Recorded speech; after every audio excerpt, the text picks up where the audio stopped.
I was standing 5 feet away when my stepson signed my death warrant. He did not see me in the shadows of my own garage because he was too busy bragging on the phone to his mother, my wife. He laughed a cold, hollow sound that echoed off the concrete walls and said, "Yes, I cut the lines already, Ma. Tomorrow morning that old fool goes off the cliff at the curve on Route 9. Get your black dress ready because by noon you will be a rich widow." I did not scream. I did not cry. I simply backed out of the garage, called a tow truck, and had my death trap of a car delivered to my wife while she was getting her hair done.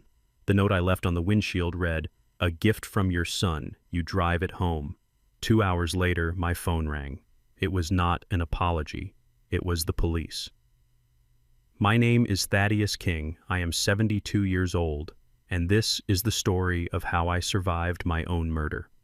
Before we dive into this nightmare, let me know in the comments where you are listening from. If you have ever had to outsmart the people who were supposed to love you, hit that like button and subscribe. It was a Tuesday afternoon, the kind of gray, bone-chilling Chicago day that makes your old war injuries flare up. I was supposed to be at the hardware store playing the part of the retired, useless old man my family thought I was. They saw me as Thad, the guy who drove a beat-up Ford F-150 and wore flannel shirts stained with motor oil. To them, I was just a pension check and a house deed waiting to be inherited. They had no idea that the grease under my fingernails was a choice, not a necessity. They did not know that 40 years ago I started buying up abandoned industrial lots when everyone else was fleeing the city. They saw a mechanic. They did not see the owner of King Industries. But I kept that side of my life separate. I wanted to be loved for who I was, not for what I owned. That was my first mistake. I had come back to the house because I had left my heart medication on the kitchen counter. That little orange bottle was the only reason I doubled back. I pulled my truck into the driveway, killing the engine before I reached the garage door, so I wouldn't make a sound. It is an old habit from my days in the Marines, moving silently, observing before engaging. The garage door was cracked open just a few inches, enough for a slice of dim light to cut across the oil-stained floor. I walked up the driveway, my boots making no noise on the pavement. I was reaching for the handle to slide the door up when I heard it. Clink. Snap. It was the unmistakable sound of metal shearing against metal. It was coming from underneath my pristine 1969 Mustang, the car I had spent 5 years restoring. The car I drove every Wednesday to the VA hospital for my checkups. I slipped through the side door, the one with the hinges I greased myself just last week. The air inside smelled of gasoline and old rubber. I pressed my back against the cold metal of my tool cabinet, my heart hammering a rhythm against my ribs that had nothing to do with my medical condition. Underneath the Mustang, a pair of legs was sticking out. I recognized the expensive sneakers immediately. Jordan Retros, $300 a pair. I knew the price because I was the one who paid for them last Christmas. It was Dante, my wife Bernice's son, the boy I had taken in when he was 12, the boy I had put through private school, the man whose gambling debts I had quietly paid off more times than I could count, hoping each time would be the last.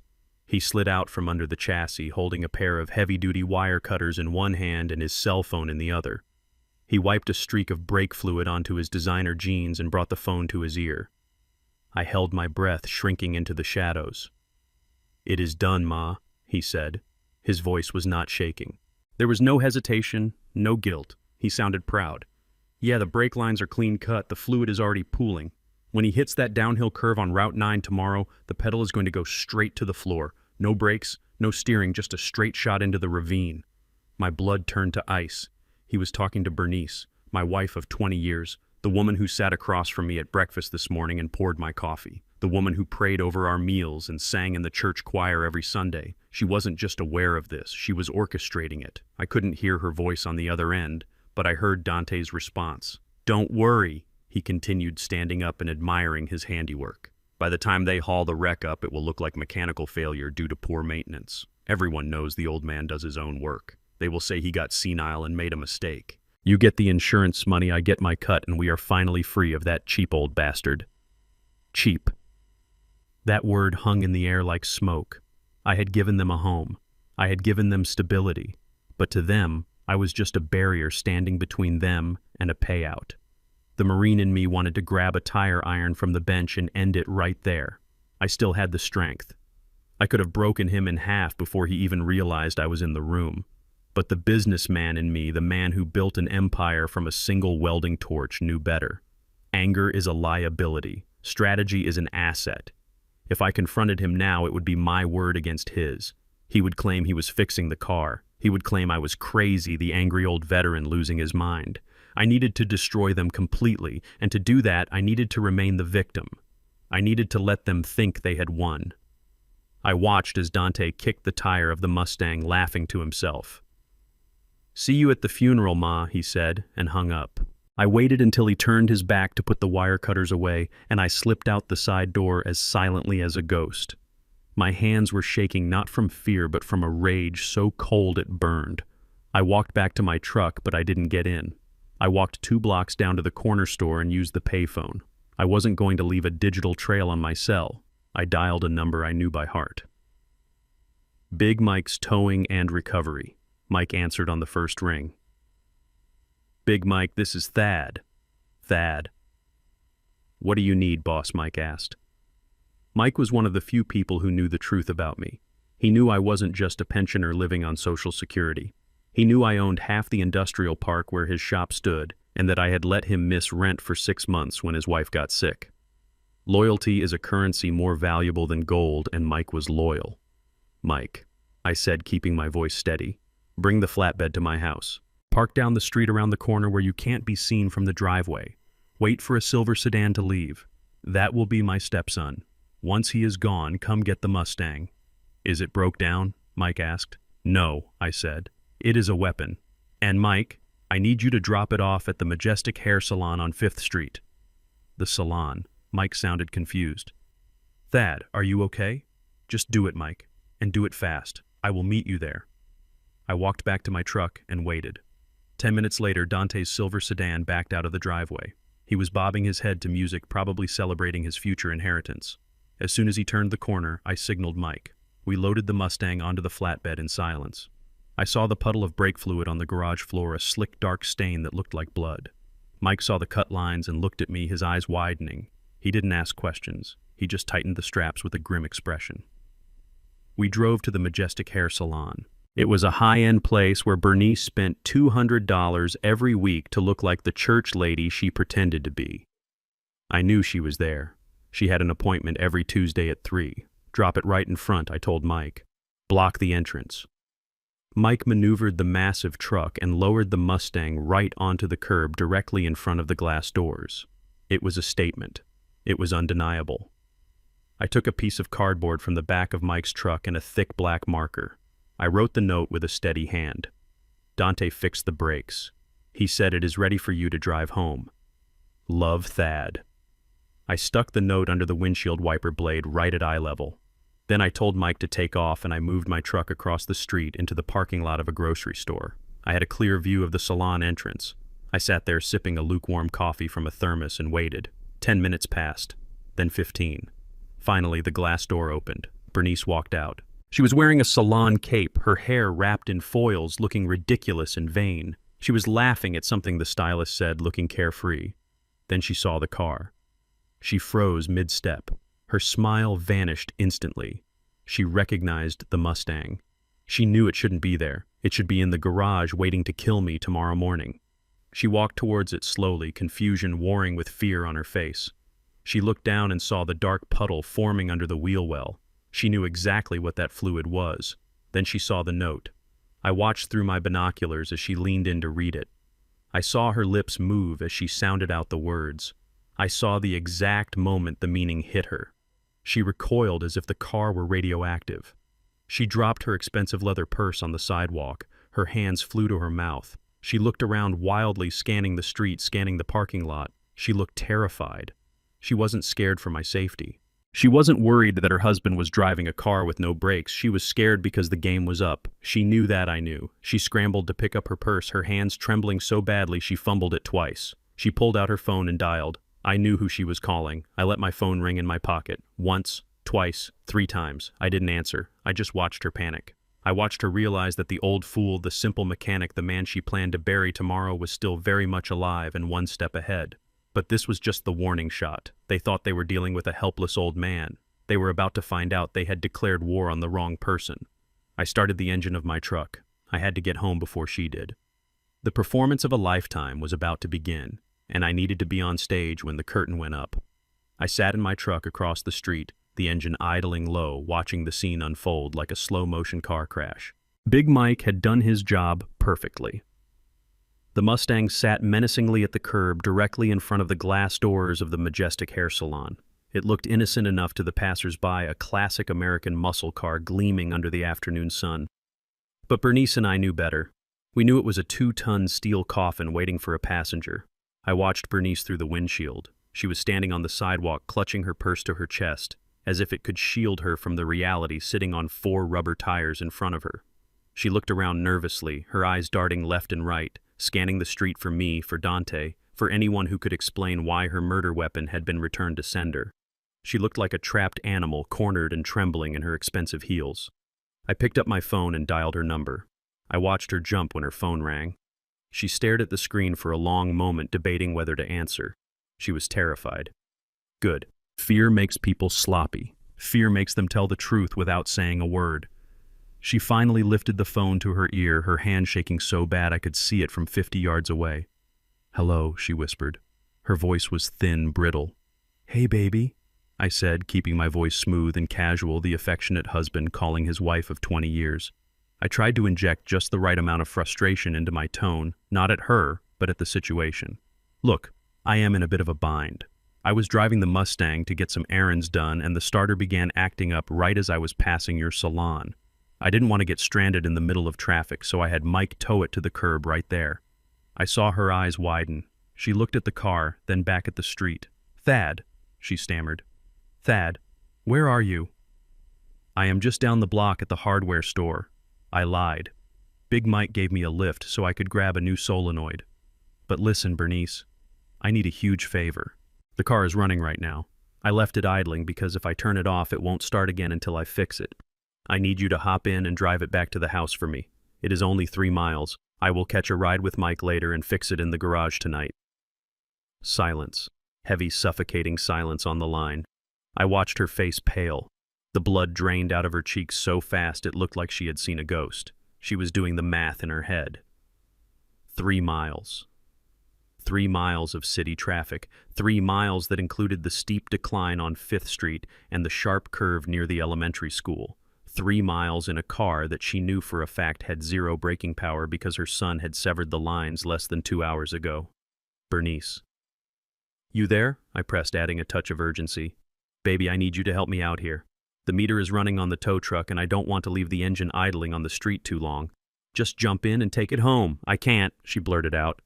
It was too loud, too fast. She caught herself and lowered her voice, trying to regain composure. "Thad, honey, I can't drive that car. You know I can't."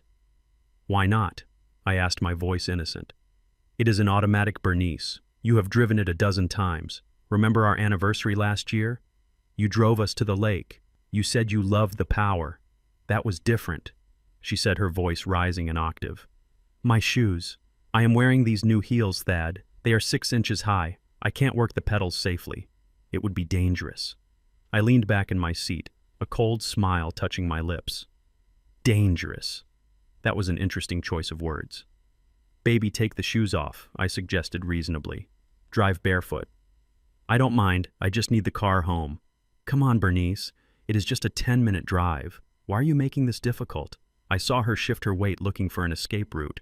She looked back at the salon, probably wishing she could run back inside and hide under a dryer. "It is not just the shoes," she said, desperation creeping into her tone. My right leg is cramping. I have been sitting in that chair for 2 hours and I got a cramp. I don't think I can press the brake pedal hard enough if I need to stop." I gripped the steering wheel of my truck, my knuckles turning white. She was so close to the truth it was sickening. She was worried about pressing the brake pedal. The irony was thick enough to choke on. "Don't worry about that," I said, my voice dropping a register, becoming slightly firmer. "The brakes on that car are sensitive. You barely have to touch them. You know how well I maintain my vehicles. They are in perfect condition, safe as a tank. Unless, of course, something happened to them recently that I don't know about." I saw her flinch physically as if I had slapped her. She turned her back to the street, hunched over the phone. "Thad. Please," she whined, playing the victim card she had perfected over 2 decades. "Why are you pressuring me?" "I told you I don't feel well. I have a migraine coming on. The smell of the gasoline from that old car makes me sick. Just leave it there. Call a tow truck to take it home." I will pay for it. You will pay for it, I asked. Since when do you pay for anything, Bernice? I pay for the house. I pay for the cars. I pay for Dante's mistakes. I pay for your salon visits. All I am asking is for my wife to do one simple thing: drive my car 3 miles. Why is that so terrifying for you? Because I don't want to, she snapped, her facade cracking. I am not getting in that car. Thaddeus, I am not doing it. You can't make me. I watched her unravel. This woman who had shared my bed, who had whispered false promises of forever, was standing there refusing to get into a vehicle because she had conspired to turn it into my coffin. She wasn't refusing because she was lazy or entitled, though she was both of those things. She was refusing because of self-preservation. She knew that getting behind that wheel meant death, and she was perfectly fine with me doing it, but she wouldn't risk a single manicured fingernail. The rage inside me was a cold, dark thing, but I kept it on a leash. I needed one more push. I needed her to admit it without admitting it. Bernice, listen to me. I said, my voice low and dangerous now. The loving husband mask was slipping just enough for her to see the eyes of the man beneath. The man who had survived war, poverty, and business sharks. You are acting strange. You are acting scared. I am looking at that car right now and it looks fine. The tires are good. The engine is purring. I paused for effect. Unless there is something wrong with it that you are not telling me. Did Dante touch it? I saw her stiffen. Her head snapped up, looking around wildly. Dante. Why would Dante touch your car? She shrieked, her voice hysterical.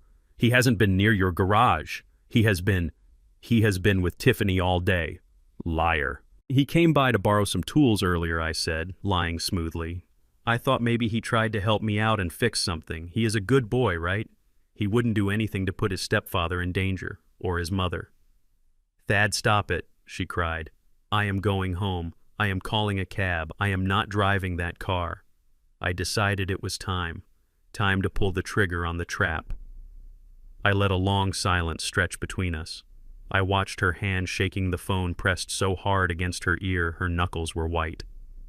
Bernice, I said softly. What? She gasped. Why are you trembling? I asked. I am not trembling. Yes, you are, I said. I can hear it in your voice.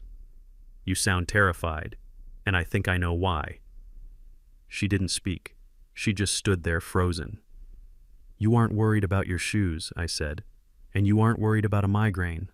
I took a deep breath and delivered the line that would end our marriage and start the war. You are afraid because you know that if you press that brake pedal, it is going to go all the way to the floor, aren't you? I saw her freeze. Her entire body went rigid. You are afraid because you know Dante cut the lines. I continued, my voice hard as steel. You are afraid to drive it because you know that car is a death trap meant for me. Isn't that right, Bernice? Are you afraid of driving a car with no brakes? I watched through the windshield as her hand went limp. The phone slipped from her fingers. It tumbled through the air in slow motion, hitting the concrete sidewalk with a crack that I could almost hear from across the street. She didn't move to pick it up. She just stared at the Mustang, then lifted her head and looked around slowly, realizing finally that she wasn't alone. She knew I was watching. She didn't know where, but she felt my eyes on her. She backed away from the car, stumbling in her expensive heels. She turned and ran. She didn't run back into the salon. She didn't run toward the bus stop. She ran blindly down the sidewalk, leaving her purse, her dignity, and her lies on the pavement next to the shattered phone. I watched her go. I didn't chase her. I didn't need to. She was running to tell Dante. She was running to warn the rats that the ship was sinking. I put my truck in gear and pulled out of the parking lot. The first battle was over. I had won. But the war had just begun. I dialed Big Mike again. Mike, I said, go pick up the car. Take it to the impound lot at the precinct. Tell Detective Miller I have some evidence for him. And Mike, yeah, boss. Don't scratch it. I'm going to need it for the funeral. Whose funeral? Mike asked. Theirs, I said. I hung up and drove toward the house. I had to get there before they did. I had a dinner to prepare, and I wanted to make sure the table was set for the last meal this family would ever eat together. They wanted to play games with my life. Fine. But they forgot one thing. I was the one who wrote the rule book on survival. And tonight school was in session. The smell of pot roast filled the house, a thick, savory scent that usually meant comfort and family. Bernice had been cooking for 3 hours, chopping vegetables with a frantic energy that told me she was terrified. She was trying to perform normalcy, trying to summon the ghost of the happy marriage we pretended to have, but every time she looked at me, her eyes darted away like a guilty dog. She hadn't told them yet. She hadn't had a chance to call Dante and warn him that I had towed the death trap to her salon. Or maybe she was too paralyzed by fear to admit that their plan had failed. Either way, the stage was set, and the players were arriving. I sat at the head of the dining room table, the same spot I had occupied for 20 years. I watched the clock on the wall. 6 o'clock sharp. The doorbell rang. It was Dante and his wife Tiffany. As they walked in, the air in the room shifted. It became heavier, charged with a static electricity that made the hair on my arms stand up. Dante looked pale. He was wearing a fresh polo shirt and khakis, trying to look like the respectable son, but sweat was beading on his forehead. He avoided looking at the garage, and he definitely avoided looking at me. Tiffany, on the other hand, walked in like she owned the place. She was a petite woman with blonde hair, perfectly styled, and a smile that never quite reached her cold, calculating eyes. She kissed my cheek, and I had to fight the urge to wipe the spot immediately. "Hi, Dad," she chirped, her voice dripping with that fake sweetness she reserved for when she wanted money. "You look tired. Is everything okay?" "I am fine, Tiffany," I said, keeping my voice level. "Just a long day." We sat down. Bernice brought out the roast, her hands trembling as she set the heavy platter on the table. The china clattered loudly, startling Dante. He jumped in his seat, his knee hitting the table leg. "Jumpy tonight, son?" I asked, unfolding my napkin. "Just stress," Dante muttered, reaching for the water pitcher. "Work is crazy." I watched him pour. His hand wasn't steady. He spilled a little on the tablecloth. A week ago, I would have worried about him. I would have asked if he needed help with his debts. Tonight, I just watched him suffer.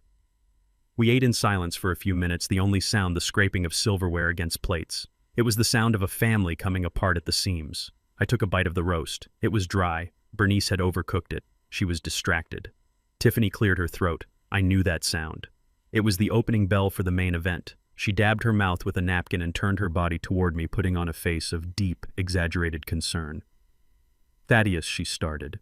She rarely called me Dad when she was about to stick the knife in. Bernice called me earlier. She was so worried. She said you had some trouble with the Mustang today, that you got confused about where you were and had to have it towed. I stopped chewing. So that was the angle. Bernice had spun a lie to cover her tracks, or maybe they had concocted this together in the last hour. They weren't going to admit the brakes were cut. They were going to pivot. They were going to use the incident to prove I was incompetent. I stared at Tiffany. "I didn't get confused," I said calmly. "The car had a mechanical issue." Tiffany sighed a long, pitying sound. She reached out and patted my hand. Her skin felt cold. "Thad, be honest with us. We have noticed some changes lately. You are forgetting things. You are mixing up dates. And now you are having trouble maintaining the cars. It is dangerous, Thad. A man your age, well, reflexes slow down. Memory fades. Maybe you thought you fixed the brakes last week, but you actually forgot to tighten a bolt. Or maybe you forgot to check the fluid." I looked at Dante. He was staring at his plate, pushing peas around with his fork. He was letting his wife do the dirty work. "Is that what you think?" "Dante," I asked, "you think I am too old to turn a wrench?" Dante looked up, his eyes shifting nervously. I don't know, Thad. Tiffany has a point. That Mustang is old. You are old. Maybe it is time you stopped messing around in the garage before you hurt yourself. Or someone else. There it was. The gaslighting. They were planting the seeds. If I died in a crash, it wouldn't be murder. It would be a tragic accident caused by a senile old man who shouldn't have been driving. It was brilliant. It was evil. And it was exactly what I expected. I slowly chewed my food, letting the silence stretch until it was uncomfortable. I swallowed, took a sip of water, and then reached into my pocket. I pulled out the keys to the Mustang. The metal jangled loudly as I tossed them onto the center of the table. They landed right next to the gravy boat, gleaming under the chandelier light. Dante flinched as if I had thrown a live grenade. Bernice stopped eating her fork, hovering halfway to her mouth. "You know," I said, leaning back in my chair and crossing my arms. "You might be right. Maybe I am getting old. Maybe I do forget things. I saw a flicker of hope in Tiffany's eyes. She thought I was folding. She thought I was accepting their narrative. But I continued, my voice hardening just a fraction. I spent all afternoon in the garage after the tow truck dropped it off. I checked everything, every bolt, every line. It seems perfect to me now. In fact, it drives better than ever. I looked directly at Dante. His face was a mask of terror. He knew for a fact that the brake lines were severed. He didn't know if I had actually fixed them or if I was just saying that. He was trapped in a box of his own making. Since you are so worried about safety, I said, I want to put your mind at ease. I want to prove to you that the car is safe, and I want to do something nice for the family. I pointed a finger at the keys. Dante, I said, your car has been having transmission trouble, right? You complained about it last week. Dante nodded dumbly. Yeah, it slips gears. Well, I don't want you driving my granddaughter in an unsafe car, I said. So here is the plan. Tomorrow morning, I want you to take the Mustang, drive Olivia to school. It is a solid steel frame. Safest car on the road. She loves that car. She is always asking for a ride in Grandpa's race car. The room went dead silent. I watched the blood drain from Dante's face until he looked like a corpse. I had just asked him to put his own daughter, my innocent granddaughter, into the vehicle he had sabotaged. I had raised the stakes from money to blood. Take the keys, son, I urged, pushing them slightly toward him. Take Olivia to school, then drive it to work. Keep it for the week. If it handles well for you, then we will know. I am not senile, right? Dante stared at the keys. His breathing became shallow and rapid. He looked at Bernice, begging for help with his eyes. Bernice looked like she was about to throw up. She couldn't speak. If she warned him, she admitted the conspiracy. If she didn't, her granddaughter might die. Tiffany, sensing the tension but not understanding the mechanical reality, tried to intervene. That is a nice offer, Thad, but Dante doesn't like driving stick shift in traffic. He knows how to drive it. I cut her off. He learned on that car. Didn't you, Dante? Dante's hand was shaking so badly he had to grip the edge of the table. I can't, he stammered. Why not? I pressed. My voice dropped, becoming a low growl. Are you afraid of something you just said? I was losing my mind. If I am senile and I say the car is fixed, you should check it for me. Unless you know something I don't. Thad, please, Bernice whispered, her voice cracking. No, I said sharply. I want an answer. Dante, take the keys. Take your daughter to school in my car. Do it. I saw the moment he broke. The pressure was too much. The image of his daughter in that passenger seat screaming as the car careened off the road collided with his greed. No, Dante shouted. He jumped up from the table so fast his chair flew backward and crashed onto the floor. His arm flailed out, hitting the tureen of hot soup. The ceramic bowl shattered against the hardwood floor, sending steaming broth and vegetables splattering across the room. It splashed onto Tiffany's dress and she screamed, jumping up. I am not driving that damn car, Dante yelled, his face turning a blotchy red. It is a death trap. Why is it a death trap, Dante? I asked, remaining seated perfectly calm amidst the chaos. I told you I fixed it. Why are you so sure it is dangerous? Because you are old. He screamed, grasping for the lie, but it was slipping away. You don't know what you are doing. It is not safe for Olivia. I won't let her near it. He was panting, his chest heaving. The room was a mess of broken china and spilled soup. The facade of the happy family dinner lay in ruins around us. I looked at him, really looked at him. I saw the cowardice. I saw the entitlement. And I saw the guilt. He wouldn't drive the car because he knew he had cut the lines. He knew because he was the one who signed the death warrant. I stood up slowly. I picked up the keys from the table and slipped them back into my pocket. You are right, Dante, I said quietly. It is not safe, but not because I am old. I walked over to the mess on the floor. I stepped over the broken shards of the soup bowl right up to where he was standing. I was 3 inches shorter than him, but in that moment I towered over him. Get out, I said. What? Tiffany gasped, wiping soup from her designer skirt. Get out of my house, I repeated. Take your wife. Take your lies, and don't you ever come back here asking for money again. Thaddeus, you are being unreasonable, Tiffany shrieked. It was an accident. He is just stressed. I looked at Tiffany. The mask was gone. I let her see the Marine. I let her see the man who had survived combat. I know about the brakes, Tiffany, I said. The color vanished from her face. Her mouth opened, but no sound came out. "I know everything I said. Now get out before I call the police and have you dragged out." Dante didn't wait. He grabbed Tiffany's arm and practically dragged her toward the door. They fled like rats, scuttling away from the light. I heard the front door slam and then the roar of their engine as they peeled out of the driveway. I turned back to the table. Bernice was still sitting there, weeping silently into her hands. The room smelled of pot roast and betrayal. I looked at the mess on the floor. I wasn't going to clean it up. Not tonight. Tonight I had work to do. They knew that I knew. The element of surprise was gone.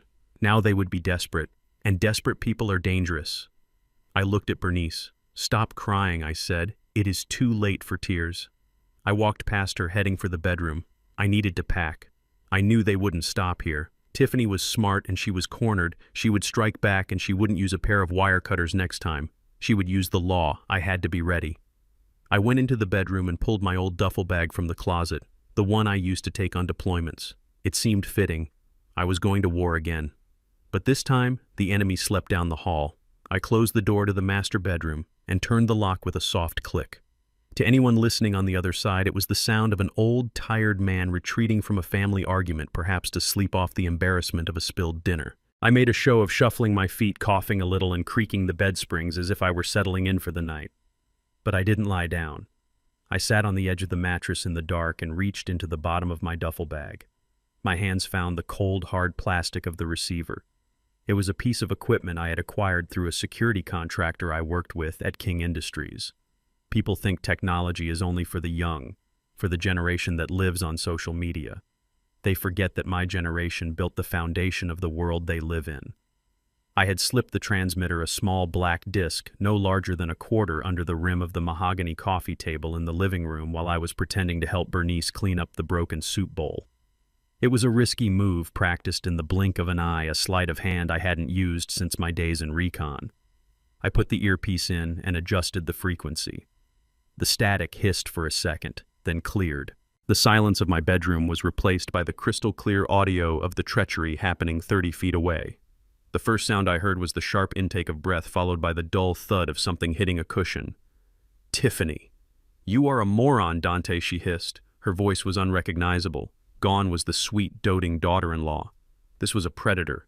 "You are an absolute incompetence, waste of space. How could you not check if his truck was in the driveway? How could you be so sloppy?" I heard Dante pacing. The sound of his expensive sneakers squeaking on the hardwood floor was erratic. I didn't see him. "Tiffany," he whined. "I swear. He must have parked down the street. He set me up. You saw what he did with the keys."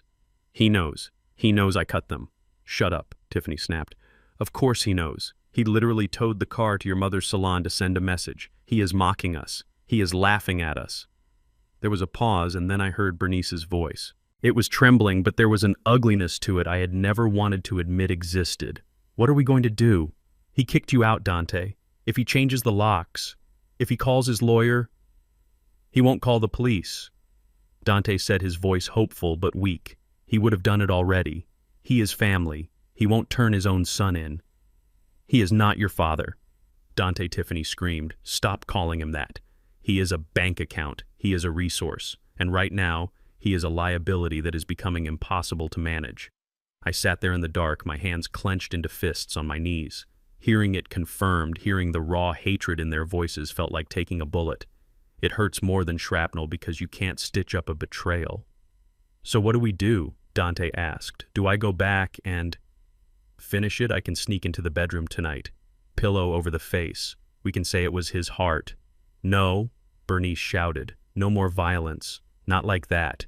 It is too messy now. He is on high alert. If he dies tonight, the autopsy will be thorough. They will look for bruises. They will look for struggle. We can't risk it." Then what Dante sounded desperate. "I owe the cartel 40 grand by Friday. If I don't pay, they aren't going to sue me, Tiff. They are going to break my legs." I leaned forward, listening intently. The cartel. So that was the urgency. My stepson hadn't just gambled away his allowance. He had gambled away his life, and he was trying to trade mine for his. "We pivot," Tiffany said. Her voice dropped, becoming calm, calculated, and terrifying. "We go to Plan B." "What is Plan B?" Bernice asked. "We don't kill him," Tiffany said. "We neutralize him. We take away his power. We take away his credibility. Think about it. What happened today? He accused me of cutting his brakes," Dante said. Exactly, Tiffany said. And what does that look like to an outsider? A 72-year-old man who has a history of heart problems, who is suddenly paranoid, accusing his loving family of murder. He towed his own car to a salon because he forgot how to drive it. He threw a tantrum at dinner. He is aggressive. He is delusional. I felt a chill run down my spine. I saw where she was going. It was a strategy more cruel than murder. We use the brakes against him, Tiffany continued. We call the police, not to report a crime, but to report a mental health crisis. We tell them Thaddeus cut his own brake lines. We tell them he is confused, that he thinks we are enemies. We tell them he threatened us with a weapon at dinner. But he didn't have a weapon, Dante said. He threw the keys at you, Tiffany corrected. In the eyes of the law, aggressive behavior from a senile patient is grounds for intervention. We file for an emergency protective order. We get him committed for a 72-hour psychiatric hold. Once he is in the system, once he is labeled dementia or paranoid schizophrenic, anything he says about us is just the rambling of a crazy old man. No one will believe him about the money. No one will believe him about the brakes. And then Bernice asked, and then Tiffany said, I can practically hear her smiling. You petition for conservatorship, Bernice. You become his legal guardian. You gain control over his medical decisions, his living situation, and most importantly, his assets. We can sell the house. We can liquidate his accounts. We can put him in a state facility where he won't be a bother to anyone, and we control the fortune. I stopped breathing. This was the nightmare. To be stripped of my mind, my rights, my freedom. To be locked away in a white room while they spent the money I broke my back to earn. It was a fate worse than death. It was erasure. But the will... Bernice said, her voice dropping to a whisper. He mentioned the lawyer. If he changes the will before we get the guardianship, he can't change the will if he is declared mentally incompetent, Tiffany said. That is why we have to act now. Tonight. Tomorrow morning at the latest. We need to document everything. Every outburst. Every strange behavior. There was a silence, and then Bernice spoke again. The words she said next broke the last thread of affection I held for her. He has a life insurance policy, she said softly. $2 million. It pays out double for accidental death. But if he dies of natural causes, or if he lingers in a home for 10 years, the premiums are expensive. We don't need him to die yet, Ma Dante said. We just need access to the cash flow. But if he happens to have a heart attack from the stress of being committed, well, that is just God's will, right? God's will. They invoked God while plotting to destroy a man's soul. I need that money, Bernice said, her voice gaining strength. I have waited 20 years, Tiffany. 20 years of listening to his war stories. 20 years of living in this house with his cheap furniture and his obsession with that dirty garage. I deserve that $2 million. It is my retirement. I pulled the earpiece out. I couldn't listen to any more. I felt sick to my stomach, a physical nausea that roiled in my gut.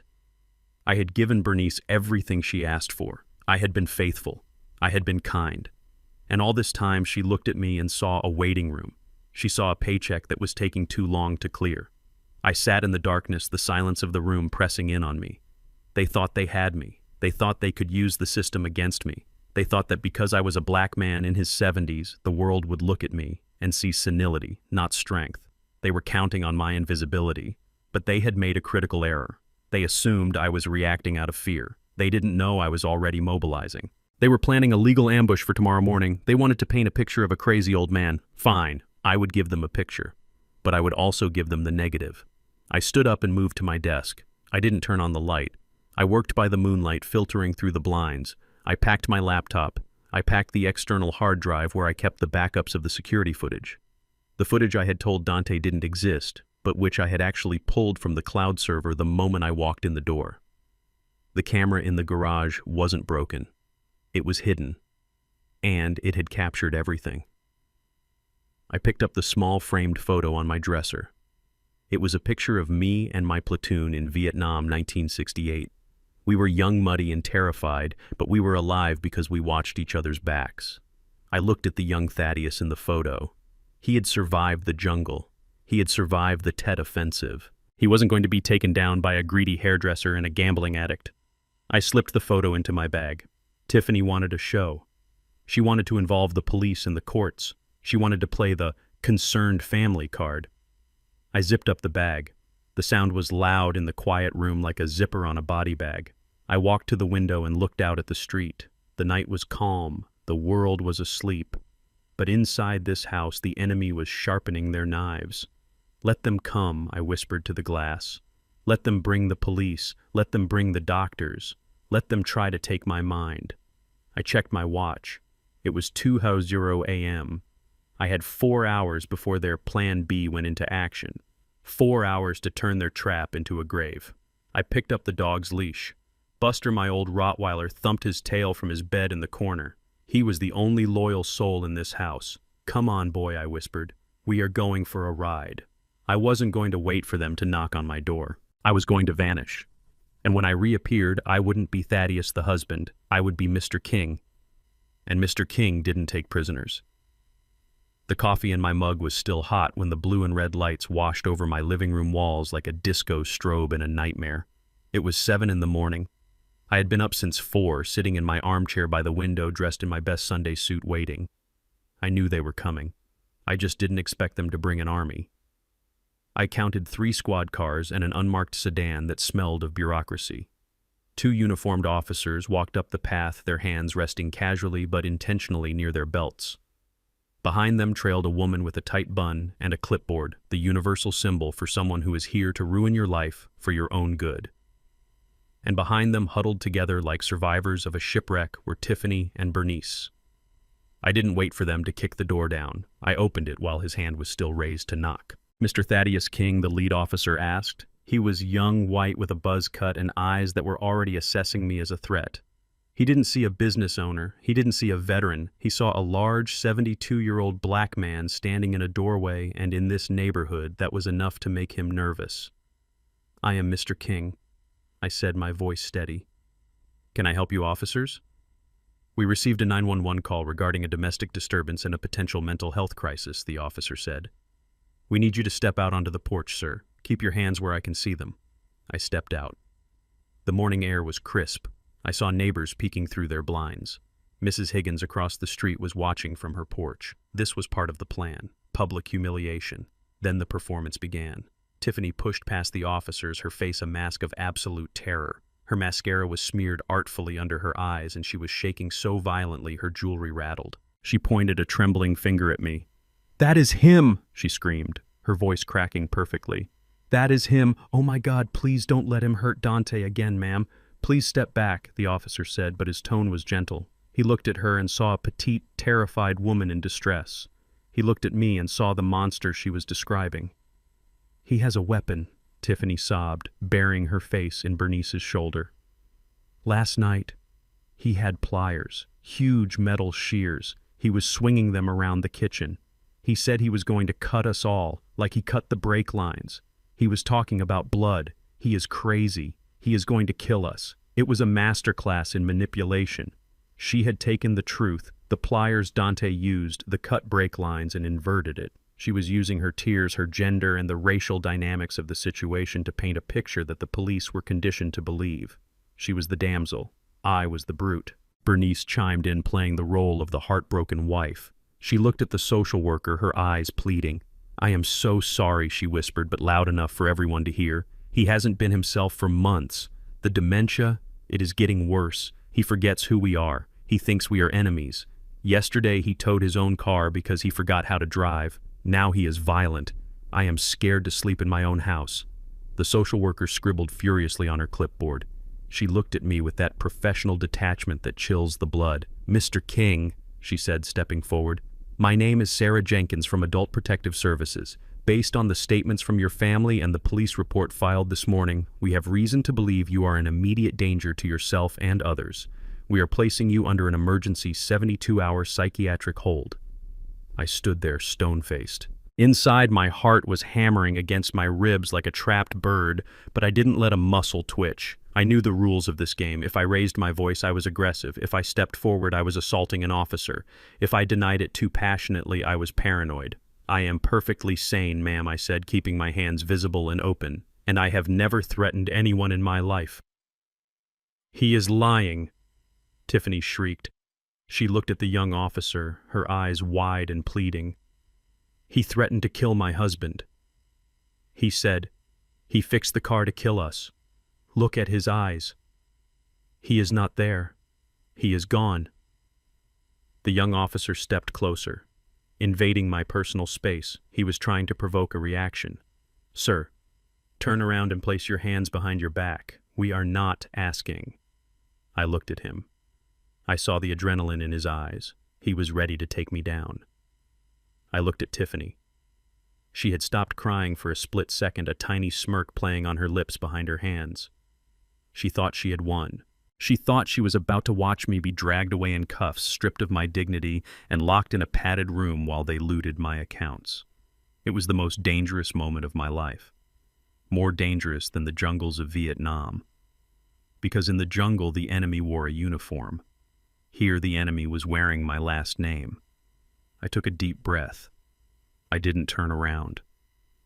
"Officer," I said, my voice low and authoritative, the voice of a man who used to command battalions. "Before you put those cuffs on me, there is something you need to know." "Turn around, sir," the officer barked, his hand gripping my arm. I didn't resist the grip, but I didn't turn. I held his gaze. "The young lady says I threatened them in the garage with pliers, correct?" I asked. "That is the statement," the officer said, unhooking his handcuffs. "And she says I was swinging a weapon around the kitchen last night." "Yes. Now turn around." "And my wife says I am suffering from dementia and forgot how to drive my car." The social worker nodded. "It is consistent with the report, Mr. King. Please don't make this difficult." "I am not making it difficult," I said. "I am making it accurate. Because if you arrest me based on these lies, you are going to lose your badge, son." The officer paused. The sheer confidence in my voice made him hesitate. "What did you say to me?" I said. I pointed a finger slowly toward the detached garage, that if I was waving pliers around and threatening to kill people, it would be on video. Tiffany stopped crying instantly. The silence that fell over the porch was absolute. "What video?" Bernice asked, her voice trembling. I looked at my wife. I looked at the woman who had slept beside me for 20 years while plotting my demise. "The security system, Bernice," I said. "You know the one I installed yesterday morning after I found my brake lines cut? The one that covers the entire driveway, the garage interior, and the living room." I turned my eyes back to the officer. "Officer, if you walk into my living room right now, my laptop is open on the coffee table. The footage from the last 24 hours is queued up. You won't see me waving pliers, but you will see my stepson Dante crawling out from under my car holding wire cutters. You will hear him on speakerphone telling his mother that he just signed my death warrant. And you will see this young lady who is currently crying crocodile tears telling her husband last night that they needed to frame me for dementia because murder was too messy." I saw the color drain from Tiffany's face. It didn't just fade, it vanished. She looked like a wax figure melting in the sun. She took a step back, bumping into the porch railing. He is lying," she stammered, but the conviction was gone. The white woman tears had dried up instantly, replaced by the cold, hard look of a criminal caught in the headlights. "There is no camera. He is bluffing. He is crazy." "Am I asked. "Officer, I give you permission to enter my home and check the laptop. Or we can stand here and wait for my lawyer, Mr. Vance, who is currently en route with a court order to preserve that evidence." The older officer, who had been standing back, finally spoke up. He stepped forward, his eyes narrowing at Tiffany. "Ma'am, did you say he threatened you with pliers in the garage?" "Yes," Tiffany insisted, but her voice was shrill now. "And you saw this happen?" "Yes, then why does Mr. King claim there is footage of your husband under the car?" the older officer asked. "Because he is delusional," Tiffany screamed. The officer looked at me, then he looked at the laptop visible through the front window. "Stay here," he told his partner. "Keep an eye on everyone." He walked into the house. The 3 minutes he was inside were the longest of my life. I stood on the porch staring at Tiffany. She wouldn't meet my eyes. She was picking at her fingernails, her breathing shallow. Bernice was clutching her chest, looking like she might actually have the heart attack she wished on me. The social worker looked unsure. She lowered her clipboard. "Mr. King, if there is evidence." "Just wait," I said. The older officer walked back out. His face was grim. He wasn't looking at me anymore. He was looking at Tiffany. He walked straight up to his partner and whispered something in his ear. The young officer's eyes went wide. He looked at Tiffany, then back at me, his expression changing from aggression to shock. He turned to Tiffany. "Ma'am, you need to step down off the porch." "What?" Tiffany asked. "Why, take him." "He is the crazy one, ma'am. Step down off the porch," the officer repeated, his hand moving back to his handcuffs. But this time, he wasn't looking at me. "We watched the video," the older officer said, his voice hard. "The audio is very clear, especially the part where you discuss filing a false police report to obtain a conservatorship." Tiffany gasped. She tried to run. It was a pathetic attempt, just a stumble toward the driveway, but the young officer was faster. He grabbed her arm. "Get off me!" she screamed. "You can't touch me. I am the victim. You are under arrest for filing a false police report and conspiracy," the officer said, spinning her around. The click of the handcuffs was the sweetest sound I had ever heard. Bernice let out a wail and slumped against the wall. "Dante. Where is Dante?" she cried. "We will be picking him up shortly," the officer said. I watched them drag Tiffany toward the squad car. She was screaming, cursing, blaming Dante, blaming me, blaming the world. The social worker looked at me and closed her folder. "I apologize, Mr. King," she said quietly. "We have to take all reports seriously, but it seems we were misinformed." I nodded. "Just doing your job, ma'am." The older officer walked up to me. He didn't apologize, but he nodded. A respectful nod. "We will need a copy of that drive, Mr. King." "You will have it," I said. "My lawyer will bring it to the station." They loaded Tiffany into the back of the car. She pressed her face against the glass, her eyes filled with hate. I didn't smile. I didn't wave. I just stood there, the master of my own house, watching the trash get taken out. But I knew this wasn't over. Bernice was still standing on the porch, sobbing. Dante was still out there. And the cartel was still waiting for their money. I had won the battle of the front porch, but the war for my survival was moving to a new phase. I turned to Bernice. She looked up at me, mascara running down her cheeks. "Thad, please," she whimpered. "I didn't know. They made me—" "Save it," I said, turning my back on her. "You can tell it to the judge. Right now you have 10 minutes to pack a bag and get out of my house before I have you removed for trespassing." I walked back inside and poured myself a fresh cup of coffee. My hands were finally steady. The ambush had failed. Now it was time for the counterattack. The 3 minutes the officers spent inside my house felt like 3 decades. I stood on my front porch, the morning sun hitting my face, but I felt cold down to my bones. I could hear the murmur of their voices inside the heavy thud of their boots on my hardwood floors, and the sharp, high-pitched interjections of Tiffany explaining where the equipment was. I kept my face impassive, a mask of stone I had perfected in the trenches of Quezon, but inside my stomach was twisting into knots. I had played a dangerous card. I had told them to check the cameras to prove my innocence, but I knew something they didn't. The camera in the kitchen, the one that would have proven I never waved pliers at anyone, the one that would have proven Tiffany was a liar, had been dead for 6 months. A power surge had fried the motherboard, and I had been too busy running my company to fix it. I had the garage footage of Dante safely tucked away on a backup drive in my duffel bag, but the house system. It was a brick. I had bluffed. I had banked on Tiffany's guilt making her fold before the police actually checked. I had miscalculated. Tiffany was a better liar than I gave her credit for. The screen door creaked open. The older officer stepped out first. He didn't look happy.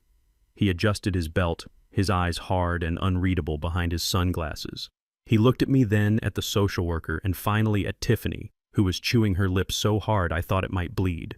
"Mr. King," the officer said, his voice flat, "we checked the server room as you instructed," and I asked, keeping my chin up. "The system is down," he said. "The hard drive is corrupted. There is no footage from the last 24 hours. No footage of the kitchen, no footage of the garage. Nothing." My heart hammered against my ribs. Tiffany let out a gasp that sounded like relief, but she quickly turned it into a sob. "See?" she cried out, pointing a shaking finger at me. "I told you. He destroyed it. He wiped the tapes." "Why would he wipe the tapes if he was innocent?" "He is trying to hide what he did. He knows he attacked me." The narrative shifted instantly. The bluff had backfired. Instead of proving my innocence, the lack of evidence now looked like a cover-up. The social worker scribbled furiously on her pad, nodding as if everything was falling into place. Paranoia. Destruction of property. Violent outbursts. I fit the profile they had already built in their heads. The young officer stepped toward me again, reaching for his handcuffs. "That is enough," he said. "Tampering with evidence. Domestic assault. We are taking you in for the 72-hour hold, Mr. King. It is for your own safety." "Wait," I said, my voice deepening. "You are not taking me anywhere." "Sir, Put your hands behind your back." The officer barked his patience gone. "I need to make a phone call," I said. "I have a right to legal counsel." "You can call from the station," he said, grabbing my wrist. His grip was tight, aggressive. I didn't resist, but I didn't move. I planted my feet. I was 72, but I was 220 pounds of Marine Corps muscle and steel mill grit. He pulled, but I didn't budge. "I am calling my lawyer now," I said, staring him down. "Or you can explain to your captain why you arrested a decorated veteran and business owner without due process based on the word of a woman who just lied to your face." The older officer put a hand on his partner's chest. "Let him make the call, Rook." The young officer let go of my arm with a sneer. "Make it quick." I pulled my phone from my pocket with slow, deliberate movements. I dialed the number I had set to speed dial 1. Vance picked up on the first ring. I knew he would. He was already in the neighborhood. I had texted him the code word Eagle the moment the police lights flashed in the window. "They are here, Vance," I said into the phone. "They are trying to cuff me. The camera bluff failed. They want to commit me." "I am turning the corner," Vance said. His voice was calm, the voice of a man who eats prosecutors for breakfast. "Stall them for 30 seconds. I hung up and looked at the officers. "My lawyer is here."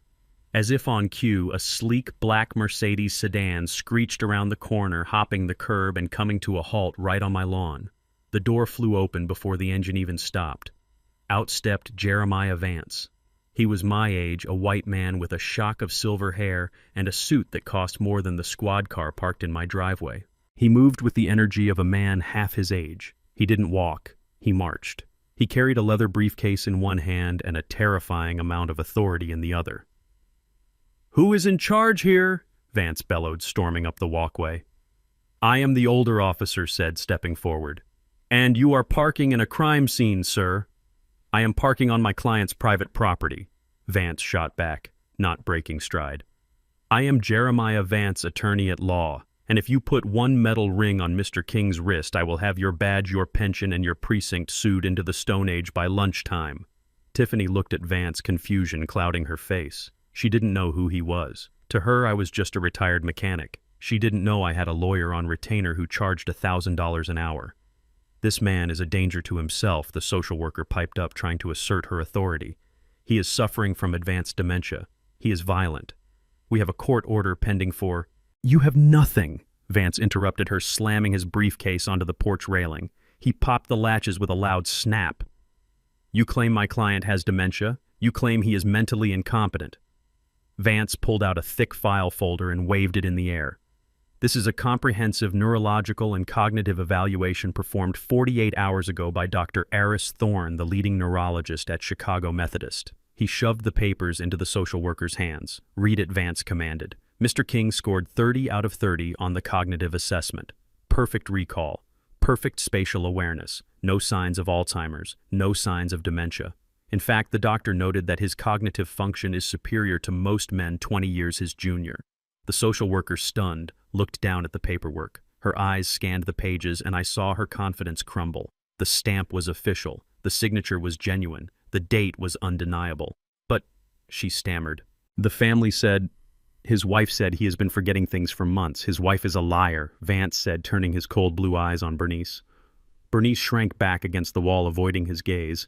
And as for the violence, Vance continued, turning to the police officers. "You are basing an arrest on the testimony of a woman who, according to my client, is currently attempting to defraud him of his estate. He attacked me," Tiffany shouted, but her voice was shrill and desperate now. "He had pliers." "Did you find pliers on him?" Vance asked the officer. "No," the officer admitted. "Did you find any marks on her?" "No.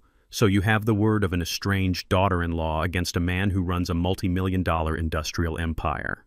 "Wait, what?" the young officer asked. "He runs what?" Vance smiled, a shark-like grin. "Oh, you didn't know Mr. King isn't just a mechanic. He owns King Industries. He supplies the steel for half the skyscrapers going up in this city. Do you really think a man who negotiated a $10 million contract yesterday is wandering around his kitchen waving tools like a lunatic?"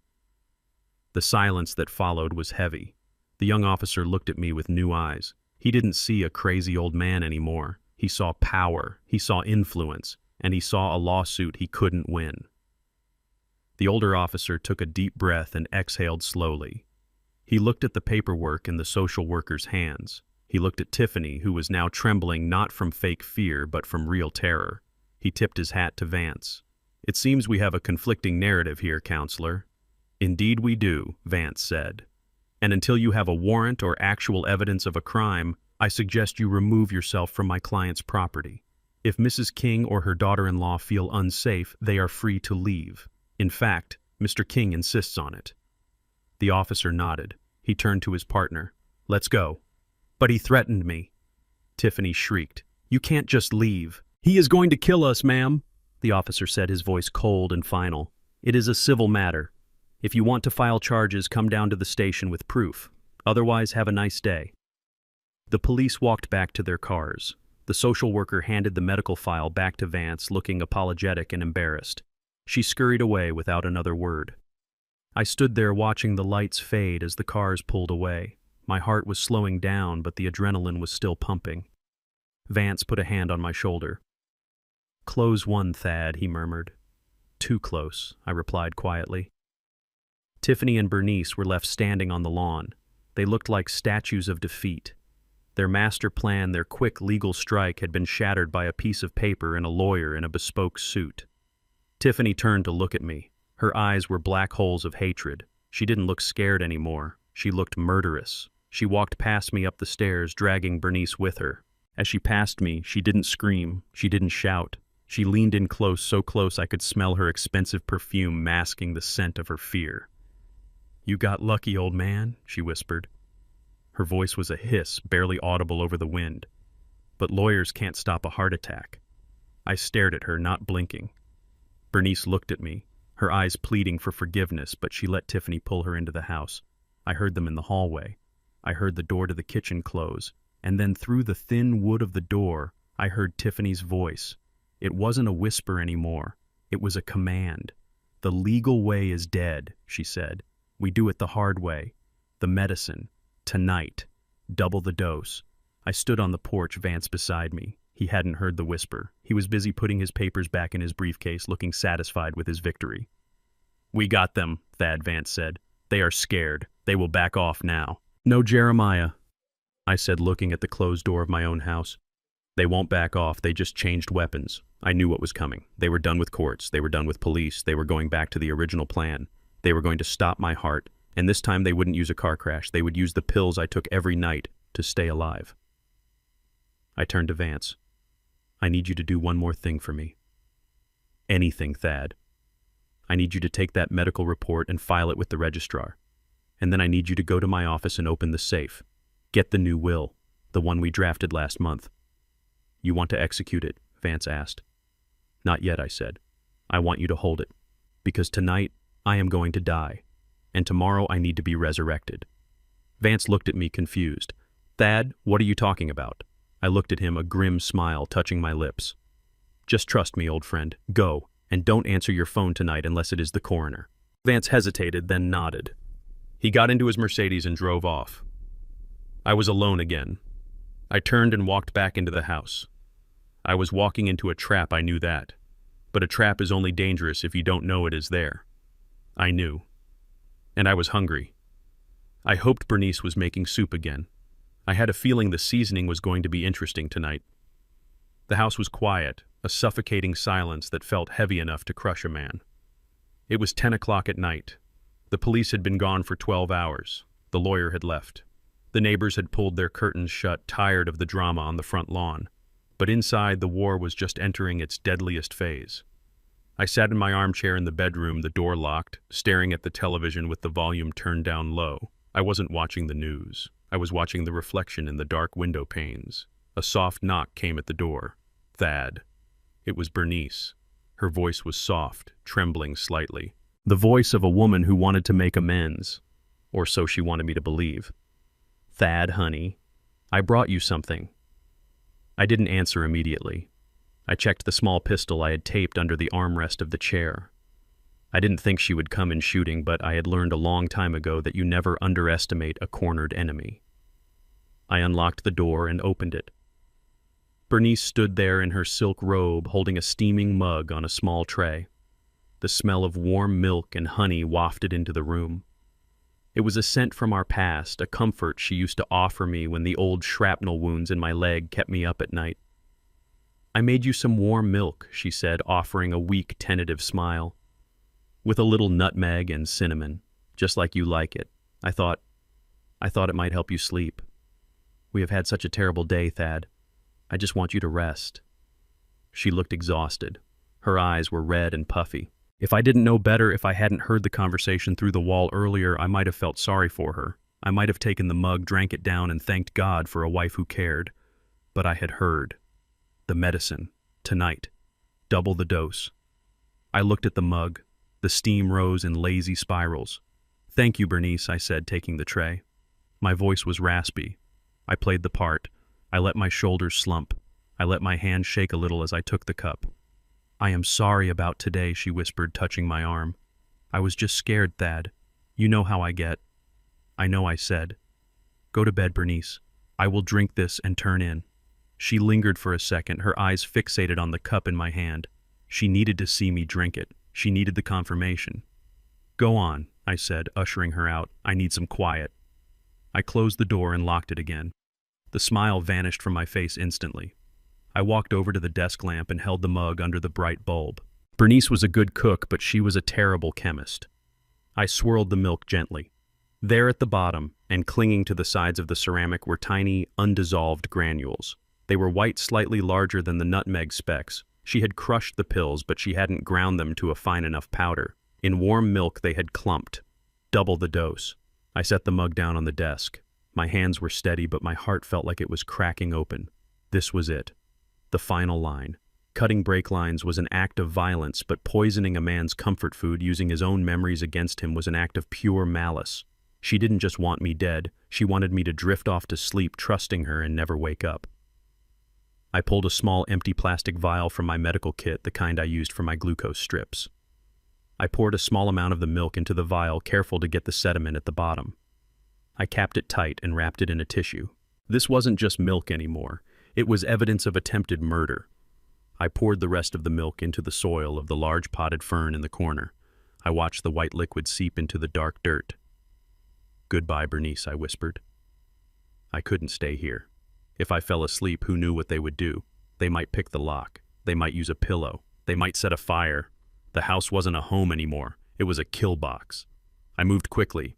I didn't turn on the overhead lights. I worked by the glow of the street lamps filtering through the blinds. I grabbed my duffel bag. It was already packed with my clothes and the backup hard drive. I added the vial of poisoned milk. Then I went to the corner of the room where Buster, my old Rottweiler, was sleeping on his rug. Buster, I whispered.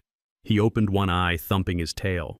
He was 10 years old with gray fur around his muzzle, but he was still strong. He sensed the tension. He stood up immediately, shaking off sleep, and looked at me with alert brown eyes. He was the only living thing in this house that wouldn't sell me out for a payout. We are leaving, boy, I said. I couldn't use the door. The floorboards in the hallway creaked, and Bernice was likely listening from her room, waiting for the thud of my body hitting the floor. I went to the window. We were on the first floor, thank God. I slid the sash up. It moved silently on the tracks I had greased myself last month. I popped the screen out. The night air hit me cold and sharp. It smelled of rain and exhaust. It smelled like freedom. I climbed out first, my boots hitting the soft mulch of the flower bed. My knees protested I wasn't 20 anymore, but the pain was grounding. I reached back in and signaled Buster. He hopped through the window with a grace that defied his age. I lowered the sash from the outside, leaving it just an inch open so it wouldn't look suspicious. Then, sticking to the shadows, moving through the hedges like I was back on patrol in the jungle, I made my way to the back alley. My truck was parked 2 blocks away. I had moved it there after the police left, telling Bernice I wanted to clear the driveway. She had thought I was being submissive. I was just clearing my escape route. I lifted Buster into the passenger seat. He settled in, resting his chin on the dashboard. I climbed into the driver's seat and turned the key. The engine roared to life. I didn't look back at the house. I didn't look back at the life I was leaving behind. I put it in gear and drove. I wasn't going to a hotel. Hotels leave paper trails. Hotels have clerks who watch the news. I was going to the one place where Thaddeus King the mechanic didn't exist, and Mr. King the tycoon reigned supreme. I drove toward the industrial district, the part of the city that tourists avoided. The streets here were lined with chain-link fences and concrete walls. I pulled up to a massive, nondescript warehouse on 4th Street. The sign on the rusted gate said, King Storage, Private Property, Keep Out. I punched the code into the keypad. The heavy iron gate rolled back. I drove inside and parked next to a row of shapes covered in canvas tarps. This was my sanctuary. This was my base. I hit the lights. The overhead halogens flickered and hummed to life, illuminating a space that looked less like a garage and more like a museum. Under those tarps were my babies, a 1967 Shelby GT500, a pristine Jaguar E-Type, and in the corner, a massive floor-to-ceiling safe that held the operating cash for my businesses and the deeds to half the block. I set up a cot in the office overlooking the warehouse floor. It was Spartan clean and secure. The walls were brick. The door was steel. I had monitors showing every angle of the exterior. I poured Buster a bowl of water and sat down on the cot. I was safe, but I knew the silence wouldn't last. 2 hours later, my police scanner crackled to life. I kept one on the desk to monitor traffic around the industrial park. All units, the dispatcher's voice cut through the static. Break for a silver alert. I leaned forward. Be on the lookout for a missing senior citizen. Male, black, 72 years of age. Name is Thaddeus King. Last seen at his residence on Maple Avenue. Subject suffers from advanced dementia and may be disoriented. He is believed to be on foot and may be a danger to himself. Family reports he has been without medication for 12 hours. I laughed a dry, humorless sound. Bernice moved fast. She must have checked the room, found it empty, and realized the milk was gone. She didn't call the police to say I escaped. She called to say I wandered off. It was a brilliant, evil move. A silver alert meant every cop in the city was looking for me. It meant that if I was found, I wouldn't be asked questions. I would be detained for my own safety. It meant that any attempt I made to access my bank accounts or talk to a lawyer would be viewed through the lens of a confused old man who needed to be returned to his guardians. She was using the state's compassion as a weapon to hunt me down. I looked at the monitor. The streets outside were empty, but I knew they were coming. They would check the hospitals. They would check the parks. Eventually, they might check the properties listed under my name, although the warehouse was held by a shell company. I picked up the phone, a burner I kept in the safe. I dialed Vance. You awake? I asked. I am now. Vance groaned. Turn on the news, I said. I am a fugitive. I hear it. Vance said, the rustle of sheets in the background. A silver alert. Really? She is doubling down on the dementia narrative. She tried to poison me, Vance, I said. I have the milk. I have the sample. Good God, Vance breathed. Where are you? At the warehouse, I said. The base. Stay there, Vance commanded. Don't go out. If a patrol car spots you, they will drag you to the psych ward before I can file an injunction. They think they are saving a lost grandpa. I am not lost, I said, looking at the wall of monitors at the empire I had built from scratch. I am exactly where I need to be. Bernice had activated the nuclear option. She wanted the world to see me as a helpless, lost soul. Fine. I would stay lost for a little while. I would let her play the grieving, worried wife on TV. I would let her dig the hole a little deeper. But while she was performing for the cameras, I would be here in the dark, sharpening the shovel. Get some sleep, Vance, I said. Tomorrow we go hunting. I hung up. I reached down and patted Buster's head. They think I am a lost sheep, I told the dog. They are about to find out I am the wolf. I lay back on the cot, the pistol within arm's reach. The warehouse was cold, but my rage kept me warm. The silver alert was flashing on the digital billboards across the city, my face plastered above the highway labeled incompetent. Let them look. Let them search. The Thaddeus King they knew was gone. The man who woke up tomorrow would be someone they had never met before. And God help them when he introduced himself. The warehouse was a fortress of solitude in the middle of a sleeping city. Outside, the silver alert was still flashing on highway billboards, painting me as a confused, wandering invalid. Inside, the air was thick with the smell of stale coffee and the hum of high-powered servers. My lawyer, Jeremiah Vance, sat across from me at a makeshift desk made of 2 oil drums and a sheet of plywood.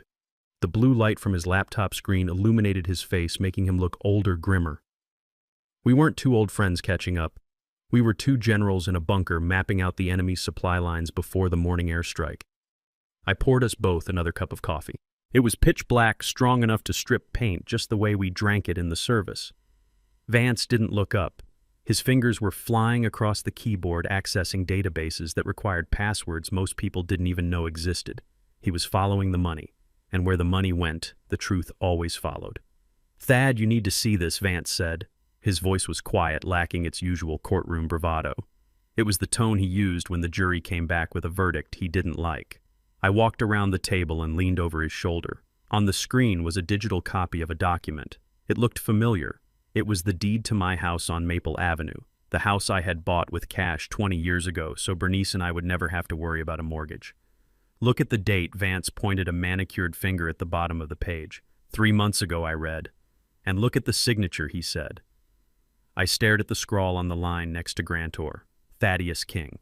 It looked like my signature. The loop on the K was right. The sharp slant of the T was perfect. If I didn't know for a fact that I hadn't signed it, I might have believed it myself. "She practiced," I whispered. The realization hit me harder than a physical blow. Bernice didn't just forge it in a moment of desperation. She had sat at our kitchen table, probably while I was asleep next to her, and practiced writing my name over and over again until she got it right. She stole my identity before she tried to steal my life. She took out a home equity line of credit, Vance explained, scrolling down to the numbers. $500,000, Thad. The maximum the bank would allow without a face-to-face appraisal. She forged your signature, notarized it with a stamp she likely bought online or stole from a crooked friend, and wired the money out the same day. $500,000, I muttered.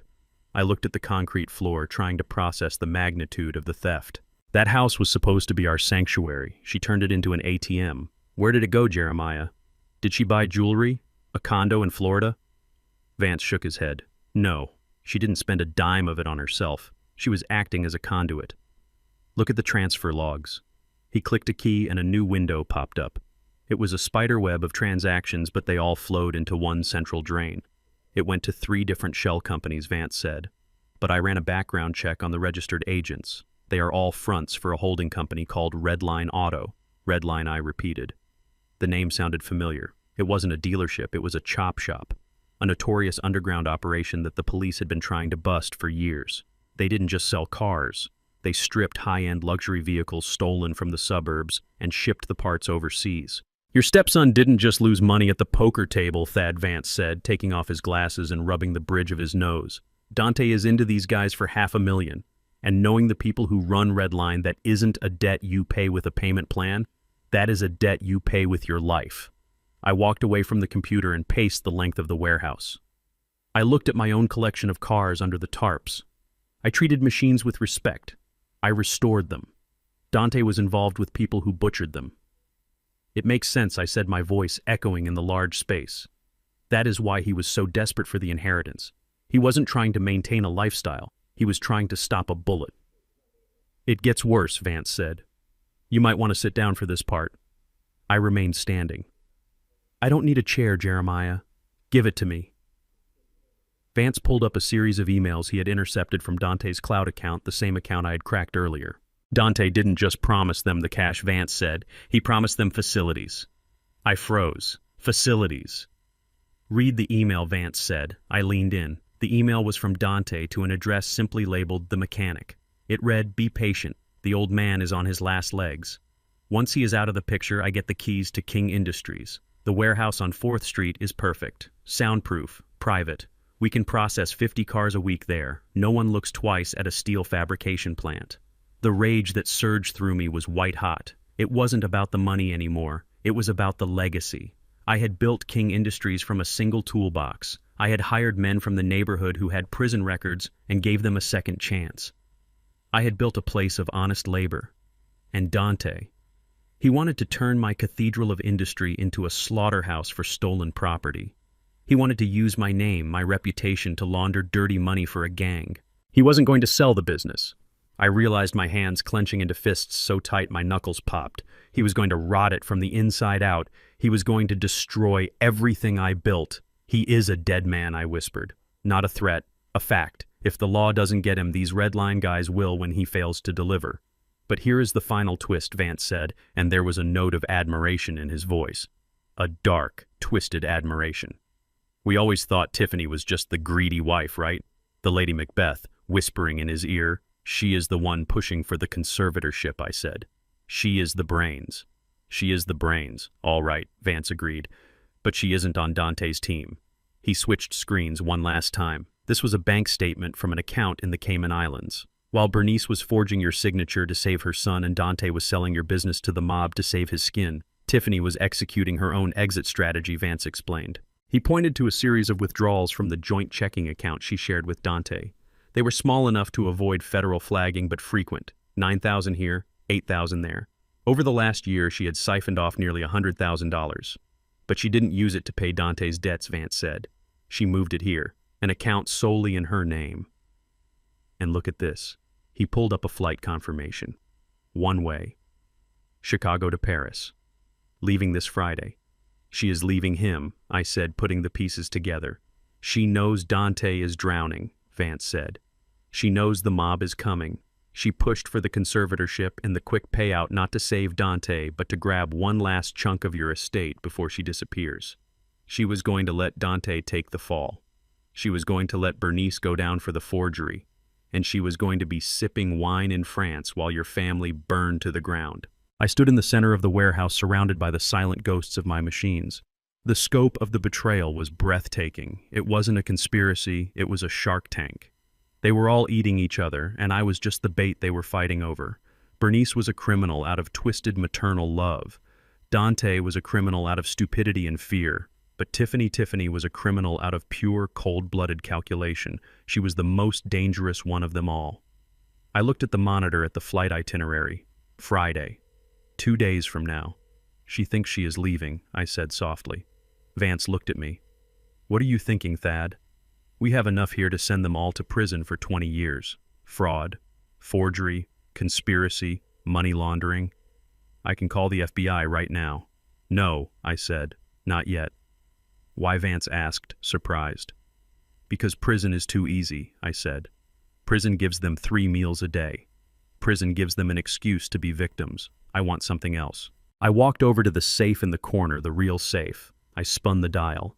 Heavy tumblers clicked into place. I pulled the heavy steel door open. Inside were stacks of cash deeds and the original incorporation papers of King Industries.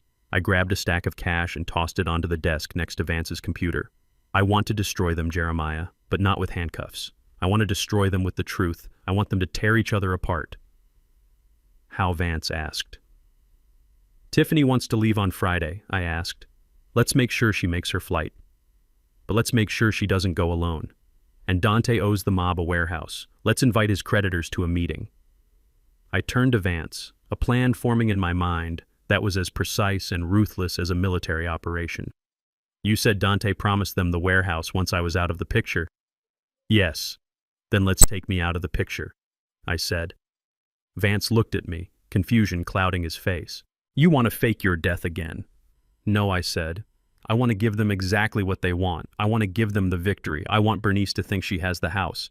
I want Dante to think he has the business. And I want Tiffany to think she has the money. I leaned in close to Vance, my eyes burning with a cold fire.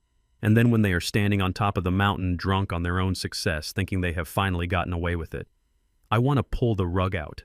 I want them to fall so far and so fast that they won't know they hit the ground until the dirt is covering their faces. Vance slowly smiled. He closed his laptop. I love it when you get biblical, Thad. I'm not getting biblical, I said, picking up the forged deed and ripping it in half. I'm getting even. I looked at the clock. It was 3:00 a.m. The sun would be up in a few hours. The silver alert was still running. The city thought I was a lost old man. Let's get to work, Jeremiah, I said. I have a funeral to plan, and I want it to be the event of the season. We spent the next 3 hours drafting documents that would turn their dreams into nightmares. We didn't need the police. We had something better. We had their greed.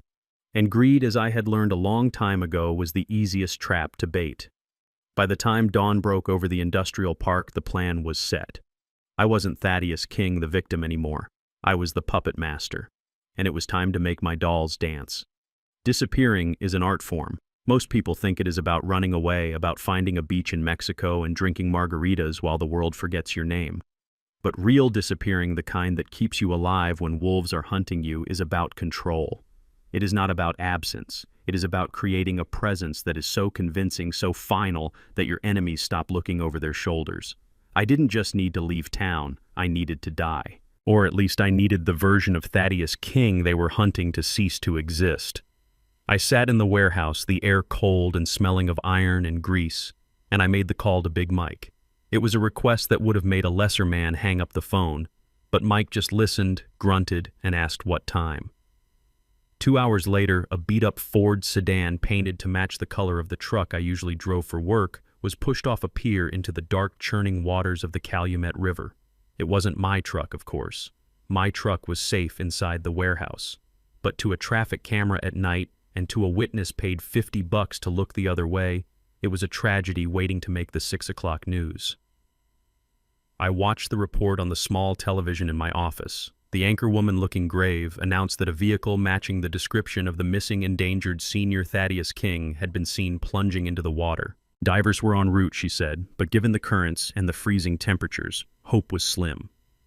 It was a grim thing to watch your own obituary being written in real time, but it was necessary. I needed to see how they would react. I needed to know if there was any humanity left in the people I had called family for 20 years. I put on my headset and tuned into the listening device I had planted in the living room. I expected tears. I expected panic. I expected Bernice to perhaps feel a pang of guilt that she had driven her husband to a watery grave. What I heard was the pop of a cork. Champagne. They were celebrating. "I am telling you, Ma, it is over." Dante's voice boomed through the earpiece. He sounded drunk. Drunk on liquor and drunk on the idea that he had won. "The cops said the current is strong. They won't find a body for weeks. By the time they do, the fish will have done the work. We can file for the insurance payout based on the police report of the accident." "It is clean. It is a miracle," Bernice said. Her voice wasn't sad. It was breathless with relief. "I was so worried he would come back and change the will. I was so worried he would find out about the house. But now it is all ours." They were dividing my life up like vultures picking at a carcass before the heart had even stopped beating. I listened as Dante made a phone call. I heard him dialing, and then his voice changed, becoming servile, desperate. "Yeah, it is Dante. Listen, the problem is solved. The old man is gone. The warehouse is yours. I can get you the keys by Monday. We can start moving the inventory in. Yeah, 50 cars a week, just like I promised. We are going to be rich." He was selling King Industries. He was selling my legacy to a chop shop gang before the water had even settled over my supposed grave. Then I heard Tiffany. She was further away from the microphone, probably in the kitchen. She was on the phone too. "Yes, upgrade it to first class," she was saying. "One way to Paris. No, just one ticket. My husband, he has business to attend to here. I will be traveling alone." The trifecta of betrayal was complete. Bernice wanted the house. Dante wanted the business. And Tiffany wanted the cash and a new life. They were all moving pieces on a chessboard, thinking they were the kings and queens, not realizing they were just pawns about to be swept off the table. But to sweep them off, I needed one last thing. I had the recordings. I had the forged deed. But I needed the list. I needed the physical proof of Dante's debt and his connection to the Red Line gang. I knew he kept a ledger. He was old school in his stupidity. He wrote things down because he couldn't keep his lies straight in his head. If I could get that book, I could hand him over to the FBI wrapped in a bow. And I knew exactly where it was.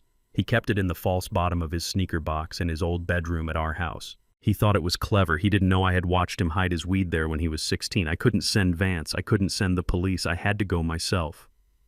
I looked at the mirror in the warehouse bathroom. Thaddeus King, the businessman, couldn't walk into that house, but nobody looks at the help. Nobody pays attention to the invisible men who keep the lights on and the water running. I went to the supply locker. I pulled out a gray jumpsuit with the logo of the City Electric Company. I found a hard hat, a pair of thick safety goggles, and a heavy tool belt. I smeared a little grease on my cheek, not enough to look dirty, just enough to obscure my features. I put on a high-visibility vest. It is ironic, really. If you want to hide, you wear neon yellow. People see the vest, not the man. I drove a utility van I kept for fleet maintenance to the neighborhood. I parked 2 houses down. It was mid-afternoon now. The morning party was in full swing inside. I walked up the driveway of my own home. I walked with a clipboard in my hand, my head down, looking busy. I didn't ring the bell. I walked straight to the side of the house where the master breaker box was located. I knew the layout. I knew that if I cut the main power for just a second, it would trip the security alarm system into a reset mode, causing it to beep loudly in the hallway. I pulled the lever. Clunk. The hum of the AC unit died. I waited 5 seconds and pushed it back up. Power restored. Inside, the alarm panel started chirping, a low battery warning signal. It was annoying. It was persistent. I walked to the front door and rang the bell. Dante opened it. He was holding a glass of scotch. He looked flushed happy. He looked right at me and he didn't see his stepfather. He saw a gray jumpsuit and a clipboard. "Yeah, what do you want?" he asked, annoyed. "City Electric." I grunted, keeping my voice low and changing the cadence. We picked up a surge in the grid. "Your breaker might be frying. You hear that beeping?" "Yeah, the damn alarm is going crazy," Dante said. "That is the surge," I said. "I need to check the sub-panel inside or the whole house could go up. Fire hazard." Dante rolled his eyes. He sighed a dramatic, entitled sigh. "Fine. Make it fast. We are grieving in here." He stepped aside. I walked into my own house. The smell hit me first. Expensive perfume, stale alcohol, and the underlying scent of roasted meat. The living room was a mess. Bernice was sitting on the sofa looking at a catalog of luxury cruises. She didn't even look up as I walked past. I was just a worker. I was furniture. "The sub-panel is in the back hallway," I muttered. I walked past them. My heart was pounding so hard I thought it would shake the clipboard in my hand, but I kept my grip loose. I walked past the photos on the wall, photos of me and Bernice, smiling in Hawaii, photos of Dante's graduation that I paid for. They were just images now, lies framed in glass. I turned the corner into the hallway. The sub-panel was there, but so was the door to Dante's old room. I checked behind me. Dante had gone back to the living room. I heard him laughing. "Some fuse blew. Whatever. Pour me another one." I slipped into the bedroom. It smelled of stale smoke and desperation. It looked exactly like it did when he was a teenager, messy, chaotic. I went straight to the closet. The sneaker boxes were stacked in a tower of consumerism. Jordans, Yeezys, thousands of dollars of footwear paid for by my hard work. I found the box, the black and red Jordan 1s. I opened it. The shoes were there. I lifted them out. I pulled up the cardboard insert. There it was, a small, black moleskin notebook. I flipped it open. My hands were shaking slightly now. The pages were filled with names, dates, and numbers. Red line, 50K due. Big Sal, 20K due. Warehouse handoff, Monday. It was all there. The confession.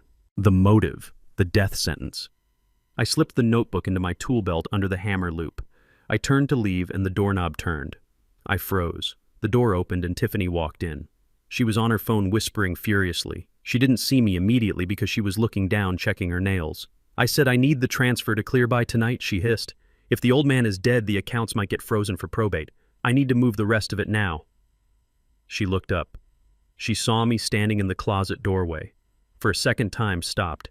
She looked at the goggles, the hard hat, the grease on my face. Her eyes narrowed.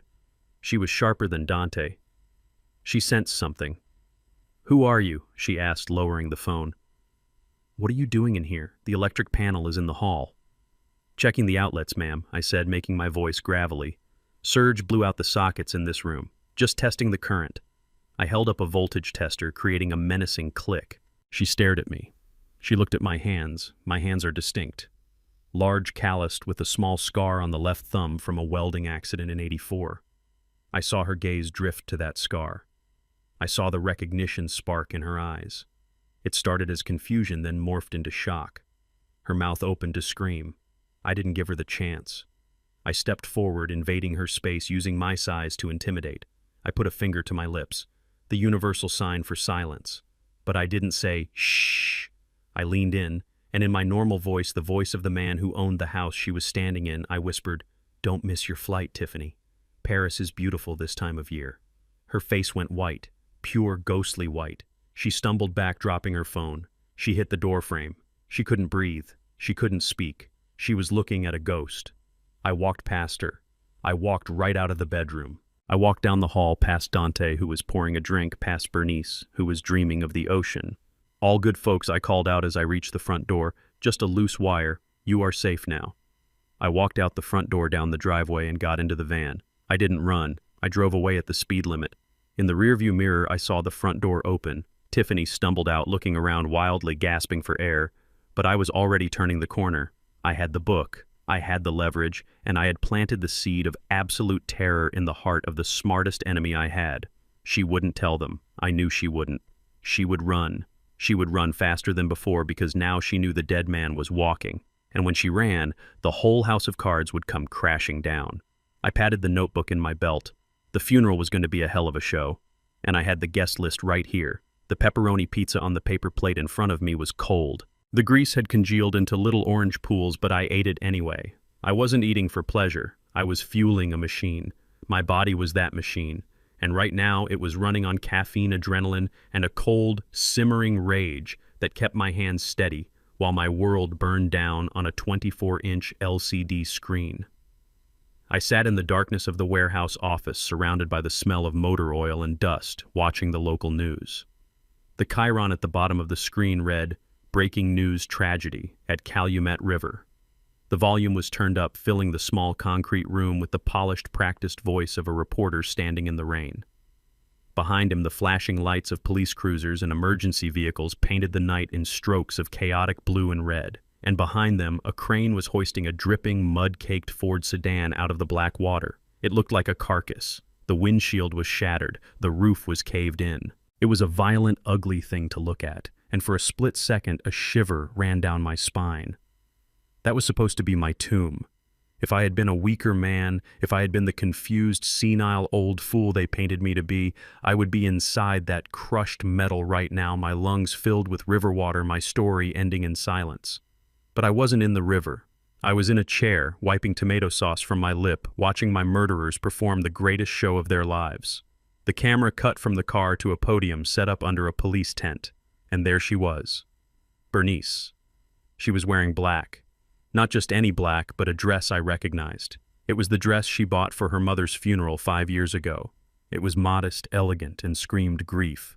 She was holding a handkerchief to her face, her shoulders shaking with what looked like uncontrollable sobbing. A police chaplain had his hand on her back, comforting the poor, distraught widow. I leaned forward, studying her face on the screen. It was a masterpiece of deception. The red eyes, the trembling lips. If I didn't know she had laced my milk with rat poison less than 24 hours ago, I would have wanted to reach through the screen and hug her. Mrs. King, the reporter asked, shoving a microphone toward her. "We know this is a difficult time. The police have confirmed the vehicle belongs to your husband, Thaddeus King.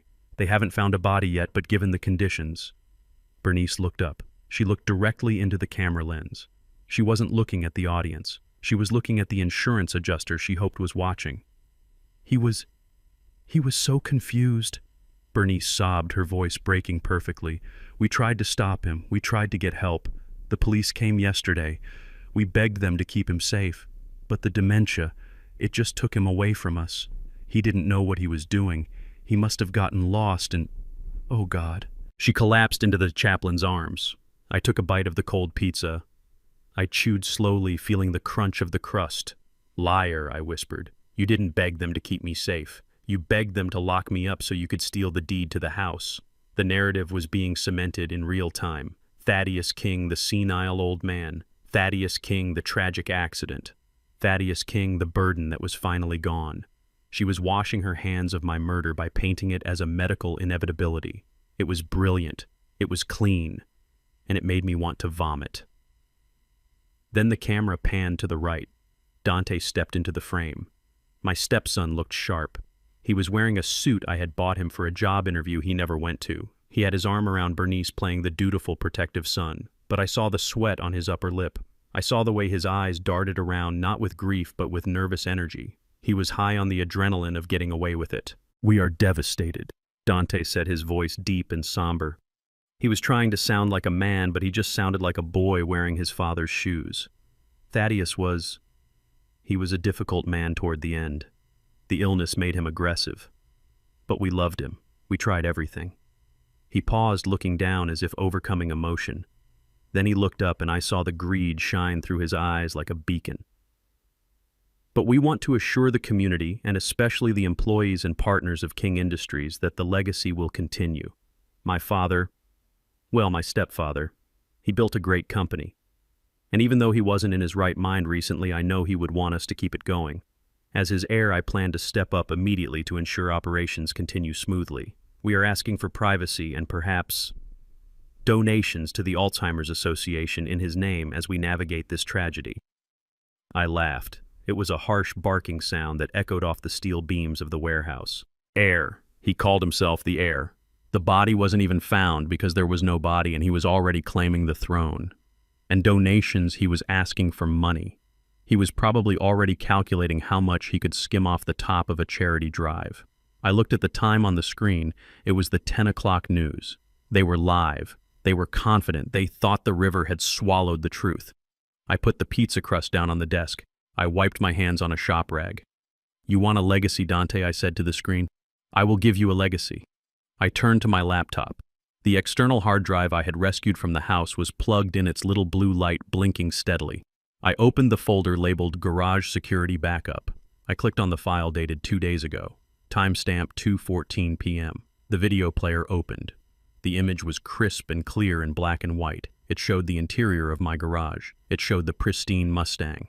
And it showed Dante wearing those expensive sneakers sliding out from underneath the chassis. I watched it again. I watched him hold up the wire cutters. I watched him pull out his phone. The audio was clear thanks to the high-end microphone I had installed to monitor the engine diagnostics when I was tuning cars. "It is done, Ma. Yeah, the brake lines are clean cut. Tomorrow morning that old fool goes off the cliff. You get the insurance money, I get my cut." I paused the video on the frame where Dante was smiling, the wire cutters held up like a trophy. It was the most disgusting thing I had ever seen. A son celebrating the murder of the man who raised him. But it was also the most beautiful thing I possessed. It was the silver bullet. I opened my secure email client. I typed in Jeremiah Vance's address. Subject, the eulogy. I attached the video file.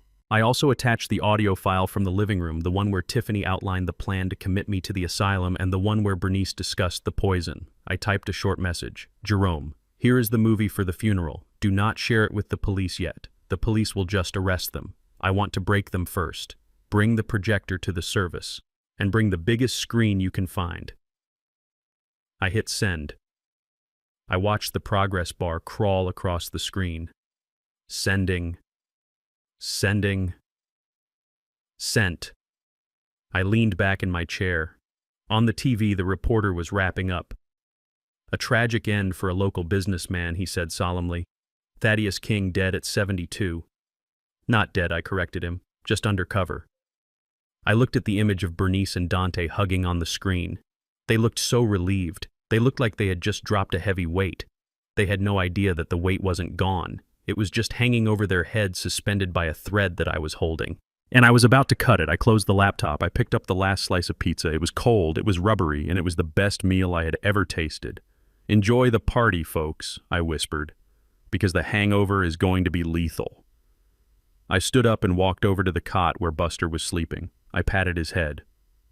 "Tomorrow is a travel day, Buster," I told him. "We have one more stop to make before the funeral. We need to go see a man about a warehouse." Dante had promised my warehouse to the Red Line gang. I thought it was only polite that I introduced myself to his business partners.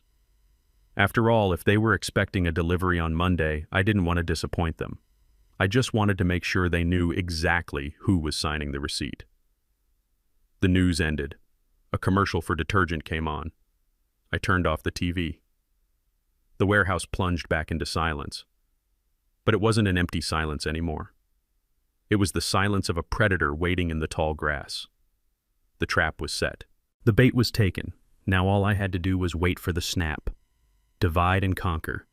It is the oldest military strategy in the book because it works. You can fight an army that stands united, but you can slaughter an army that is fighting itself. I sat in the cold silence of the warehouse, the blue light of the monitors reflecting in my eyes, preparing to fire the shot that would shatter the alliance between my wife, her son, and the woman who was smarter than both of them combined. Tiffany was the key. Bernice was motivated by desperation and a twisted sense of entitlement. Dante was motivated by fear of the mob, but Tiffany was motivated by pure, unadulterated self-interest. She had no loyalty to the name King, and she certainly had no loyalty to a husband she was already planning to leave. She was a survivor, a rat who would chew through her own leg to escape a trap. I just needed to show her that the trap was closing and that Dante was the one holding the spring. I looked at the dossier Vance had compiled. It was nasty stuff. Dante wasn't just a gambler and a thief. He was a fool who talked too much. 3 weeks ago, while drunk at a bar near the river, he had bragged to a cocktail waitress about how he was going to be rich soon and how he was going to dump his uptight wife the moment the check cleared. He had even sent the waitress photos of him holding stacks of my cash photos of him in bed with her. But the real weapon wasn't the affair. Tiffany probably knew about the cheating and didn't care as long as the checks didn't bounce. The real weapon was a recording Vance had pulled from Dante's cloud, a voice memo he had recorded for himself, a drunken diary entry he probably thought made him sound like a gangster. I clicked on the file. Dante's voice, slurred and arrogant, filled the warehouse. If the cops ever get wise about the breaks or the poison, I am covered. I kept the receipts in Tiffany's car. I used her credit card for the wire cutters. I will just tell them she was the one pushing for it. She is the one who hates the old man. I am just the grieving son. They will never believe the white girl over the grieving black son. She goes down, I keep the money. Simple. I smiled. It was perfect. He was planning to frame her just as she was planning to frame him. It was a snake eating its own tail. I picked up the burner phone. I typed Tiffany's number. I didn't add a subject line. I just attached the photos of Dante with the waitress and the audio file. Then I typed 7 words. He is selling you out. Fly away. I hit send. I switched the audio feed to the living room bug. It was quiet in the house. The funeral was tomorrow. They were probably trying to sleep, or maybe they were packing. I heard the ding of a notification, then silence, then another ding. I imagined her picking up the phone. I imagined the glow of the screen illuminating her face in the dark bedroom. I imagined her thumb hovering over the play button. Then I heard it, a sharp intake of breath, the rustle of sheets, footsteps pacing back and forth on the hardwood floor, fast, frantic steps. "You bastard," she whispered. Her voice was trembling, but not with fear, with fury. "You dirty, backstabbing bastard." She wasn't talking to me. She was talking to the digital ghost of her husband. She played the audio again. I will just tell them she was the one pushing for it. I used her credit card. I heard the sound of glass shattering. She must have thrown a vase or a glass against the wall. Then I heard her running. Not to Dante's room to confront him. No, that would be too emotional. She ran to the guest room where she was staying. I heard the sound of zippers. She was packing. She was accelerating her timeline. But she couldn't just leave. If she left now and Dante executed his plan to frame her, she would be picked up at the airport. She needed leverage. She needed immunity. Her phone rang. It was me calling from the burner. I let it ring twice. She answered. "Who is this?" she hissed. Her voice was pure venom. "Is this you? Is this the electrician I didn't speak?" I used a text-to-speech app I had loaded on the laptop. The voice was mechanical cold, devoid of humanity. "Dante has already called the detective," the robotic voice said. "He is meeting them after the funeral. He is giving them the credit card records. You are the fall guy, Tiffany." "Liar," she screamed into the phone, but there was no conviction in it. She believed it. It confirmed her worst fears. He wouldn't dare." "I know where the bodies are buried." "Then prove it," the voice said. "The police won't listen to a fugitive, but they will listen to a witness with evidence. You have one chance to save yourself." "What do you want?" she demanded. She was bargaining now. The tears were gone. This was business. "I want the receipts," the voice said. "The ones he said he planted in your car. And I want the poison. I know he bought it. I know you kept the bottle to hold over him." There was a long silence. I could hear her breathing ragged and shallow. She was weighing her options. If she gave up the evidence, she admitted complicity. But if she didn't, she went down for murder alone. "If I give them to you?" "What do I get?" she asked. "You get to board your plane," the voice said. "You get to walk away. The evidence destroys Dante, not you. We will paint you as the reluctant wife who was too scared to speak up until now. You become the victim." "Who are you?" she whispered. "Why are you doing this, Justice?" the voice said. "Bring the evidence to the funeral, front row. When the service starts, look for the man in the back. Do not tell Dante. Do not tell Bernice. If you do, the deal is off and the police get the audio of you planning the conservatorship." the line went dead. I took the headset off and leaned back. The fish was in the boat. She wasn't just going to turn on him. She was going to destroy him publicly to save her own skin. I checked the time. 4:00 a.m.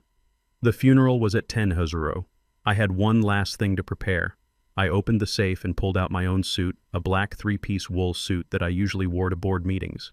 I polished my shoes until I could see my reflection in the leather. I wasn't going to this funeral as a mechanic. I wasn't going as a victim. I was going as the CEO of my own life. I looked at the dossier on the desk. Tiffany thought she was making a deal with a stranger. She thought she was buying her freedom. She didn't realize that in my world there is no immunity for traitors. She would hand over the evidence that convicted Dante, yes, but she had forgotten one thing. The audio of her conspiring to lock me away was already in Vance's briefcase. She wasn't buying a ticket to Paris. She was buying a ticket to the cell right next to her husband. But first, I needed her to play her part. I needed her to stand up in that church and point the finger. I needed the world to see them tear each other apart. My phone buzzed. A text from Tiffany. I have the bottle and the Home Depot receipt for the cutters. He paid cash, but he made me hold the receipt for the warranty. Idiot. I will be there. I stared at the screen. Warranty. Dante kept a receipt for wire cutters used in a murder because he wanted the warranty. The banality of his stupidity was almost impressive. Good, I typed back. Wear black. I stood up and walked to the roll-up door of the warehouse. I pressed the button. The metal door rattled up, revealing the pre-dawn sky. It was gray and weeping rain. Perfect weather for a resurrection. I went to the back of the warehouse where my 1967 Shelby GT500 sat under a tarp. I pulled the cover off. The black paint shone like obsidian. I hadn't driven this car in 2 years. It was loud. It was aggressive. It was the car of a man who didn't care what the neighbors thought. I opened the door and slid into the leather seat. I turned the key. The engine roared to life, a deep guttural growl that shook the concrete floor. Buster barked from the office, excited by the noise. "Let's go, boy," I called out. I wasn't taking the utility van today.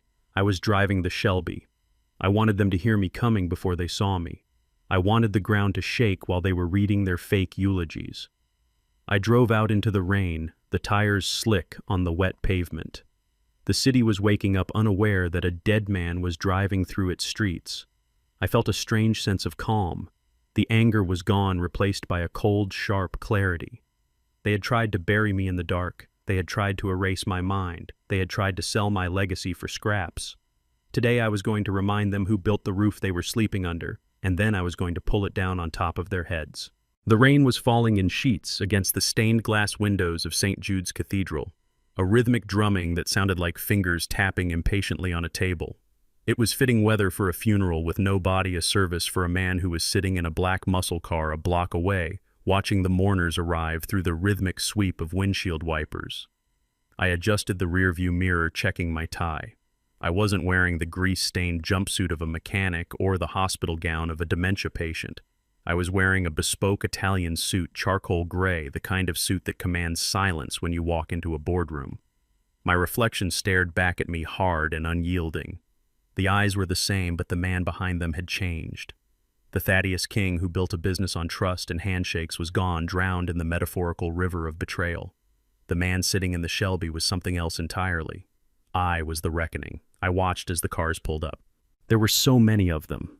My employees from the steel mill arrived in a convoy of pickup trucks, men with rough hands and honest faces wiping rain from their eyes.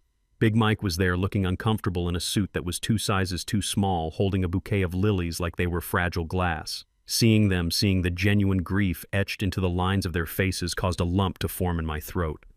These men thought I was dead. They thought their leader, their friend, had wandered off into the cold, dark water because his mind had betrayed him. They were here to pay respects to a life well lived. Then the limousine arrived. It was long, black, and ostentatious. The driver hopped out with an umbrella, opening the back door. Bernice stepped out first. She paused for a moment, looking up at the gray sky, a performance of tragic beauty for anyone watching. She leaned heavily on the driver's arm, her face hidden behind a black veil. Dante followed her. He smoothed his suit jacket, checked his watch, and ran a hand through his hair. He didn't look like a grieving son. He looked like a man about to accept an award. And finally, Tiffany. She looked pale, her eyes darting around the street nervously. She was clutching her purse tightly against her chest. I knew what was in that purse, a receipt from Home Depot and a bottle of rat poison. She was the walking evidence locker that would seal the coffin, but not mine. I waited until everyone had filed inside. The street was empty. I opened the door of the Shelby and stepped out into the rain. I didn't use an umbrella. I let the water hit my face, cold and shocking. It felt like a baptism. I walked to the side entrance of the church, the one that led to the choir loft. I had donated the funds to restore this roof 10 years ago. I knew every door, every lock. I slipped inside, shaking the water from my coat, and climbed the narrow spiral staircase. From the shadows of the loft, looking down through the wooden railing, the sanctuary was a sea of black. The air was thick with the smell of incense and damp wool. At the front, surrounded by floral arrangements that cost more than my first car, was a closed mahogany casket. It was empty, of course. Or maybe they had filled it with sandbags to give it weight. It didn't matter. It was a prop in their play. Jeremiah Vance was sitting in the back row, right next to the audio-visual booth. He caught my eye in the shadows and gave a barely perceptible nod. He had done his job. The technician in the booth had been paid generously to take a coffee break at exactly 10:15. The priest, a good man who had no idea he was presiding over a farce, began the service. He spoke of my kindness, my generosity, my service in the Marines. He spoke of how tragedy often strikes the strongest among us, stealing our minds before it steals our bodies. Bernice sobbed loudly at the appropriate moments, dabbing her eyes with a lace handkerchief. It was a flawless performance. She deserved an Oscar. Then it was Dante's turn. He stood up from the front pew and walked to the pulpit. He gripped the sides of the wooden stand, looking out over the crowd. He took a deep, shuddering breath. Friends, family, employees of King Industries. Dante began, his voice thick with manufactured emotion. We are gathered here today to say goodbye to a titan. Thaddeus King was not just my stepfather. He was the father I never had. He was my mentor, my rock. I gripped the railing of the choir loft so hard the wood creaked. The audacity was breathtaking. This was the man who had called me a cheap old bastard while holding wire cutters. This was the man who had planned to sell my life's work to a chop shop. He taught me everything I know about business. Dante continued, looking toward the cameras that were live streaming the service for those who couldn't attend. He taught me that a man's word is his bond. He taught me that integrity is the currency of the soul.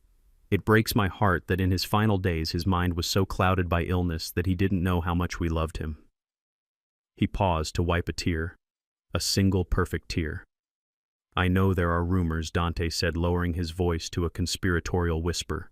Rumors about the accident, about his state of mind. But let me assure you, my mother and I did everything we could to protect him. We tried to get him help. We tried to keep him safe. But God had other plans. And now, as I step into his shoes to lead King Industries into the future, I promise to honor his memory by making this company greater than ever. The crowd murmured their approval. A few people nodded. He had them. He had charmed them. He was wrapping himself in my legacy like a warm blanket. Behind him, a large projection screen was cycling through photos of my life. There was a picture of me in Vietnam, a picture of me and Bernice at our wedding, a picture of me holding Dante's daughter Olivia. I looked down at Vance. He was looking at his watch. Dante was winding up for his big finish. I will miss you, Dad, Dante said, looking up at the ceiling as if talking to heaven. I hope you are looking down on us. I hope you can see how much we care. I hope you are finally at peace. He bowed his head. The church was silent. It was a holy moment. Then the screen flickered. The photo of me fishing on Lake Michigan froze. It distorted pixels, tearing across the image. A loud screech of static cut through the silence, making people jump. Dante looked back, confused. He tapped the microphone. Is the sound working? The screen went black for a second. Then it flashed white. A new video appeared. It wasn't a photo. It was grainy black and white footage. The angle was low, looking out from the corner of a garage. The congregation gasped. They recognized the setting. It was my garage. On the screen, a pair of legs slid out from under a classic Mustang. The figure stood up. It was Dante. He was wearing the same expensive watch he was wearing right now in the pulpit. He was holding a pair of heavy-duty wire cutters. The audio crackled to life, booming through the church's high-end sound system. It was loud, deafeningly loud. It is done, Ma. Dante's voice filled the sanctuary. It wasn't the somber, grieving voice from the pulpit. It was the cocky, arrogant voice of a killer. Dante froze. He stared at the screen, his mouth open. He looked like he had been struck by lightning. "Yeah, the brake lines are clean cut, the video," Dante said, laughing as he wiped grease onto his jeans. "The fluid is already pooling. When he hits that downhill curve on Route 9 tomorrow, the pedal is going to go straight to the floor. No brakes, no steering, just a straight shot into the ravine." A collective scream rose from the pews. Bernice stood up, her hands covering her mouth. Tiffany turned around, her eyes wide, but she didn't look surprised. She looked terrified of the mob, not the video. Dante turned to the crowd, waving his hands frantically. "Turn it off," he screamed. "It is a fake. It is AI. Someone hacked the system. Turn it off." But the video kept playing. "Don't worry," the voice on the screen continued. "By the time they haul the wreck up, it will look like mechanical failure. Everyone knows the old man does his own work. They will say he got senile. You get the insurance money, I get my cut, and we are finally free of that cheap old bastard." Cheap old bastard. The words echoed off the vaulted ceiling, bouncing back to slap Dante in the face. The screen switched. It wasn't over. Now it was a still image. An audio waveform appeared. "The medicine. Tonight. Double the dose." It was Bernice's voice, clear as a bell. Then another clip. Tiffany's voice. "We don't kill him. We neutralize him. We get him committed. We control the fortune." The church was in chaos. People were standing up shouting. Big Mike was already moving out of his pew, his face a mask of fury, heading toward the aisle. The business partners, the tough men from the steel unions, were looking at Dante with eyes that promised violence. Dante was backed against the pulpit, looking for an escape route. He looked at Bernice. She had collapsed onto the floor, wailing, but nobody was comforting her this time. "Where's this coming from?" Dante shrieked, his voice cracking. "Who is doing this?" I stepped out of the shadows of the choir loft. I walked to the railing, looking down at the sinners in the hands of an angry God. I didn't need a microphone. My voice honed on the drill fields of Paris Island, carried to every corner of the room. "Hello, son," I boomed. The entire church went silent. Every head turned upward. Dante looked up, squinting against the lights. I leaned over the railing, letting the light hit my face. "You asked if I was looking down on you," I said, my voice cold and hard. "Well, here I am, and I don't like what I see." Dante's knees gave out. He slumped against the pulpit, sliding down until he was sitting on the floor. He looked like a child who had been caught playing with matches while the house burned down around him. I turned and began to walk down the stairs. The funeral was over. The resurrection had begun, and I had a lot of handshakes to make before the police arrived. The air in the church felt electric, charged with the shock of the truth. I adjusted my cuffs as I descended the spiral staircase. I could hear the murmur of the crowd turning into a roar. They weren't mourning anymore. They were witnessing a judgment, and I was the judge, jury, and executioner. The silence that followed the video was not the silence of peace. It was the silence of a dam holding back 1 billion gallons of water, the terrifying split second before the concrete cracks and the flood destroys everything in its path. For a heartbeat, the only sound in St. Jude's Cathedral was the hum of the projector fan cooling down and the ragged, terrified breathing of my stepson, who was huddled at the base of the pulpit like a rat caught in a spotlight. Then the dam broke. The sanctuary erupted. It wasn't a murmur of confusion, it was a roar of outrage. 300 people, including the steel workers from my mill who had hands like sledgehammers and tempers to match, rose to their feet. They weren't looking at the altar with reverence anymore. They were looking at Dante with the kind of fury that starts riots. Big Mike was already climbing over the pew, his face purple with rage, shouting something that would have made the priest faint if he could hear it over the noise. Dante scrambled backward, knocking over a vase of white lilies. The water spilled across the polished floor, mixing with the sweat dripping off his face. He looked at the screen, then at the crowd, his eyes wide and frantic, searching for an exit, searching for a lie that could save him. But there are no lies big enough to cover a video of you confessing to murder in high definition. Bernice was still on the floor, but she wasn't wailing anymore. She was frozen, staring at the blank screen as if hoping it would change, hoping it would rewind and show a different movie, one where she was the grieving widow and I was safely dead in the river. She looked small. She looked pathetic. And for the first time in 20 years, she looked absolutely powerless. That was my cue. I didn't run in. I didn't shout. I simply pushed open the heavy oak doors at the back of the nave. They swung inward with a deep, resonant boom that cut through the chaos like a gavel striking a judge's bench. The sound turned heads, first the people in the back row, then the middle, and finally, like a wave crashing against the shore, The silence returned, rolling from the back of the church to the front. But this was a different kind of silence. This was the silence of awe.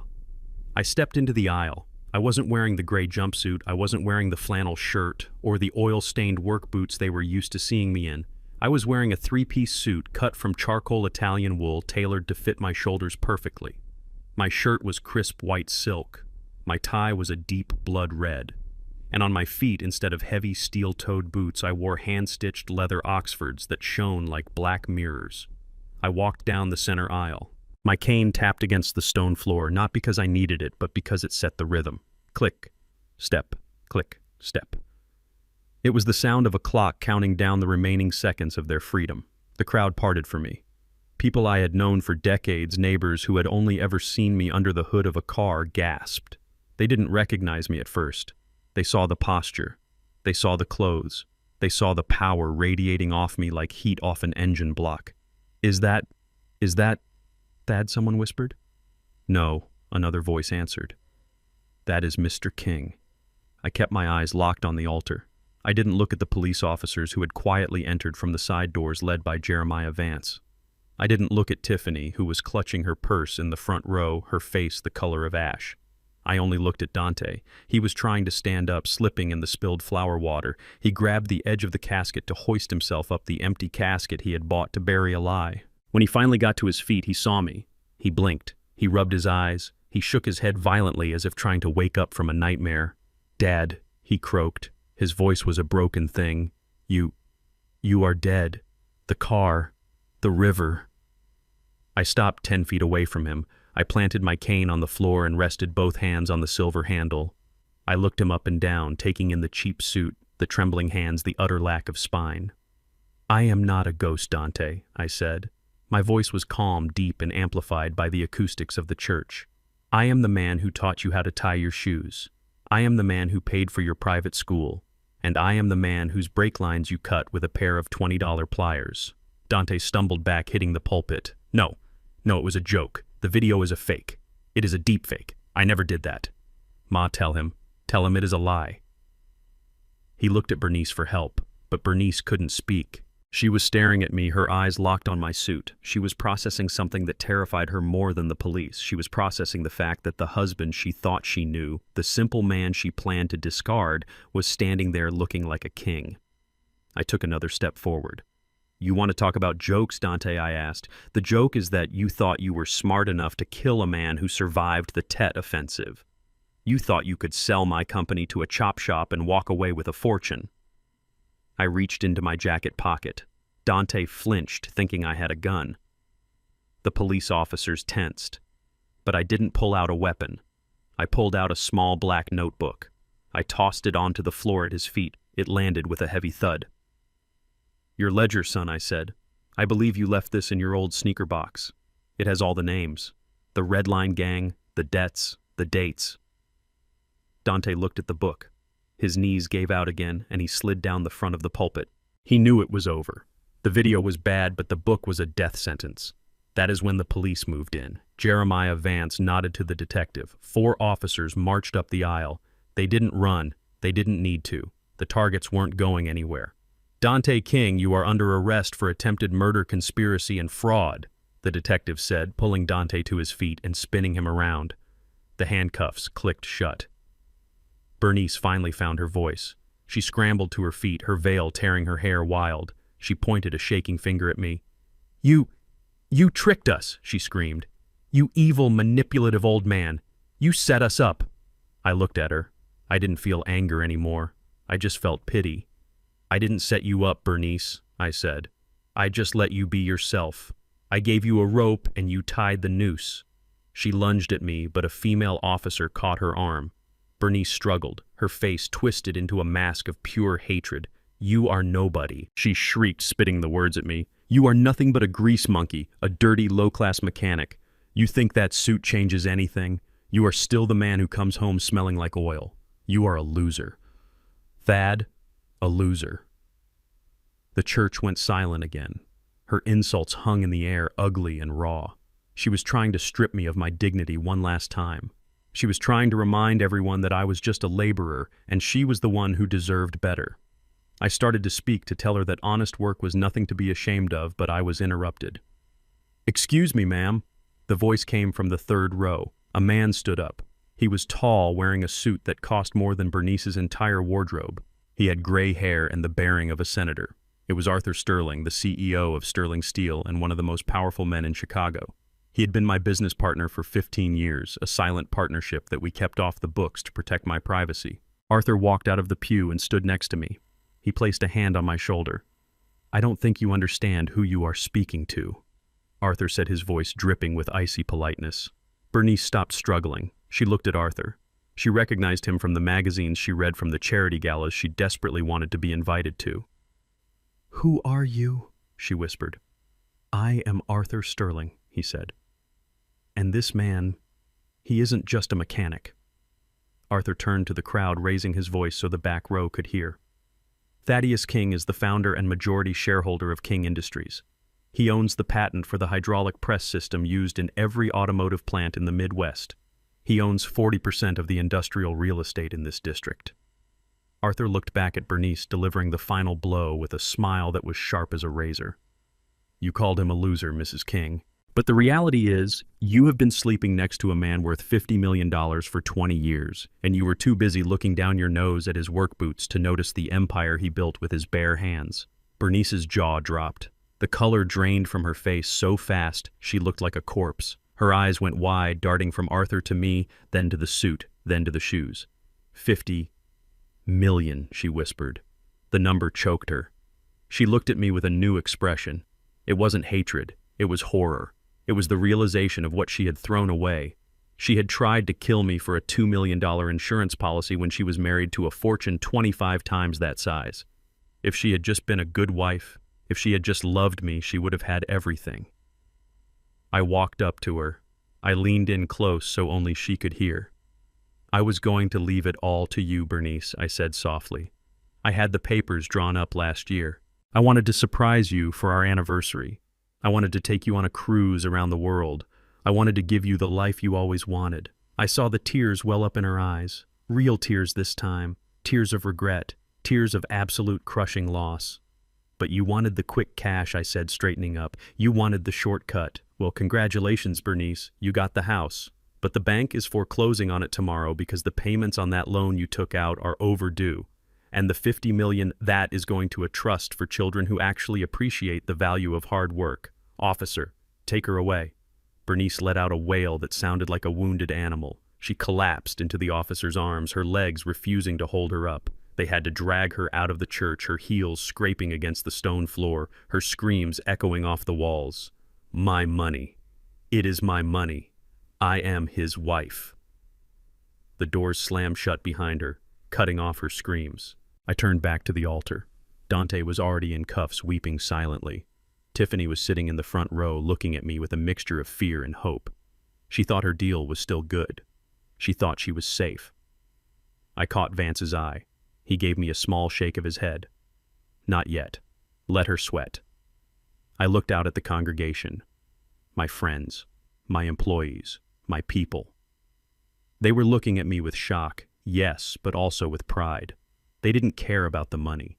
They cared that I was alive. I walked up to the microphone Dante had just vacated. I adjusted it.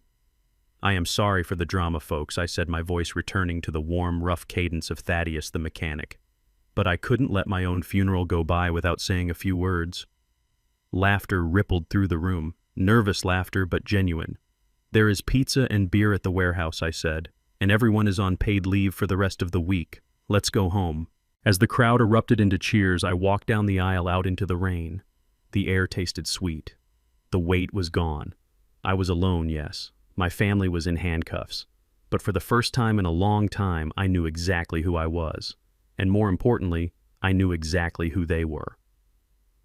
The sound of handcuffs clicking shut in a cathedral is a sound you never forget. It echoes differently than it does on the street. It bounces off the stone walls and the stained glass, a sharp metallic bite that cuts through the heavy scent of lilies and incense. I watched as the detective spun Dante around, pressing his face against the polished wood of the pew where he had just sat pretending to mourn me. My stepson did not fight. He did not run. He simply dissolved. The arrogance that had carried him through the last 48 hours, the swagger he had worn like a costume, evaporated the moment the steel touched his wrists. He was weeping now ugly, snotty tears that ran down his face and dripped onto his cheap suit. He looked at me one last time as they dragged him toward the side aisle, his eyes wide with the terrifying realization that the game was not just over, but that he had lost in a way he never imagined possible. I did not feel joy. I did not feel triumph. I felt a cold, heavy finality. It was like watching a building collapse after a controlled demolition. You know it has to come down because the structure is rotten, but there is still a sadness in seeing the dust settle on what used to be a home. But the demolition was not over yet. Bernice was still standing there. She had stopped screaming when the police grabbed Dante. She was watching them haul her son away, her mouth opening and closing like a fish on a dock. She looked around the room, seeing the faces of our friends, my employees, the church deacons. She saw the judgment in their eyes. She saw the disgust. And in that split second, her survival instinct kicked in. It was a primal, desperate thing, uglier than anything Dante had done. She turned to me. She threw herself at me, her hands grabbing the lapels of my charcoal suit. I smelled her perfume, a scent that for 20 years had meant comfort and home to me, and now smelled like a crime scene. "Thad," she wailed, her voice cracking. "Thad, you have to help him. You have to stop them. He is just a boy. He made a mistake." I stood like a statue. I did not move. I did not blink. I let her clutch at my chest, her fingernails digging into the fine wool. "He tried to kill me, Bernice," I said, my voice low and steady. "That is not a mistake. That is a choice." She shook her head frantically, tears streaming down her face, ruining her makeup, turning her into a grotesque mask of tragedy. "No, no, you don't understand," she cried. "He was desperate. He owed money to bad people. He didn't mean it. He loves you, Thad. We all love you." She was pivoting. She was rewriting history in real time. And then she played her final card. She looked up at me, her eyes wide and pleading, trying to summon the ghost of the woman I had married. "It wasn't me. Thad," she whispered loud enough for the officers nearby to hear. "I didn't know. I swear to God I didn't know. He forced me to go along with it. He said he would hurt me if I didn't help him. I was a hostage in my own home. I am your wife, Thad. I am the woman who has taken care of you for 2 decades. You can't let them take me. You can't believe I would hurt you." It was a performance worthy of Broadway. If I hadn't been the man standing in the kitchen doorway the night before, if I hadn't been the man holding the evidence in my pocket, I might have faltered. I might have looked at this woman, this sobbing, broken creature, and wondered if there was a shred of truth in her words. But I was that man, and I knew the truth. I reached up and slowly, deliberately peeled her fingers off my suit. I held her wrists for a moment, feeling the pulse hammering beneath her skin. "You didn't know?" I asked softly. "No," she sobbed. I swear on my mother's grave, I released her hands and reached into the inside pocket of my jacket. I pulled out a small, clear plastic vial.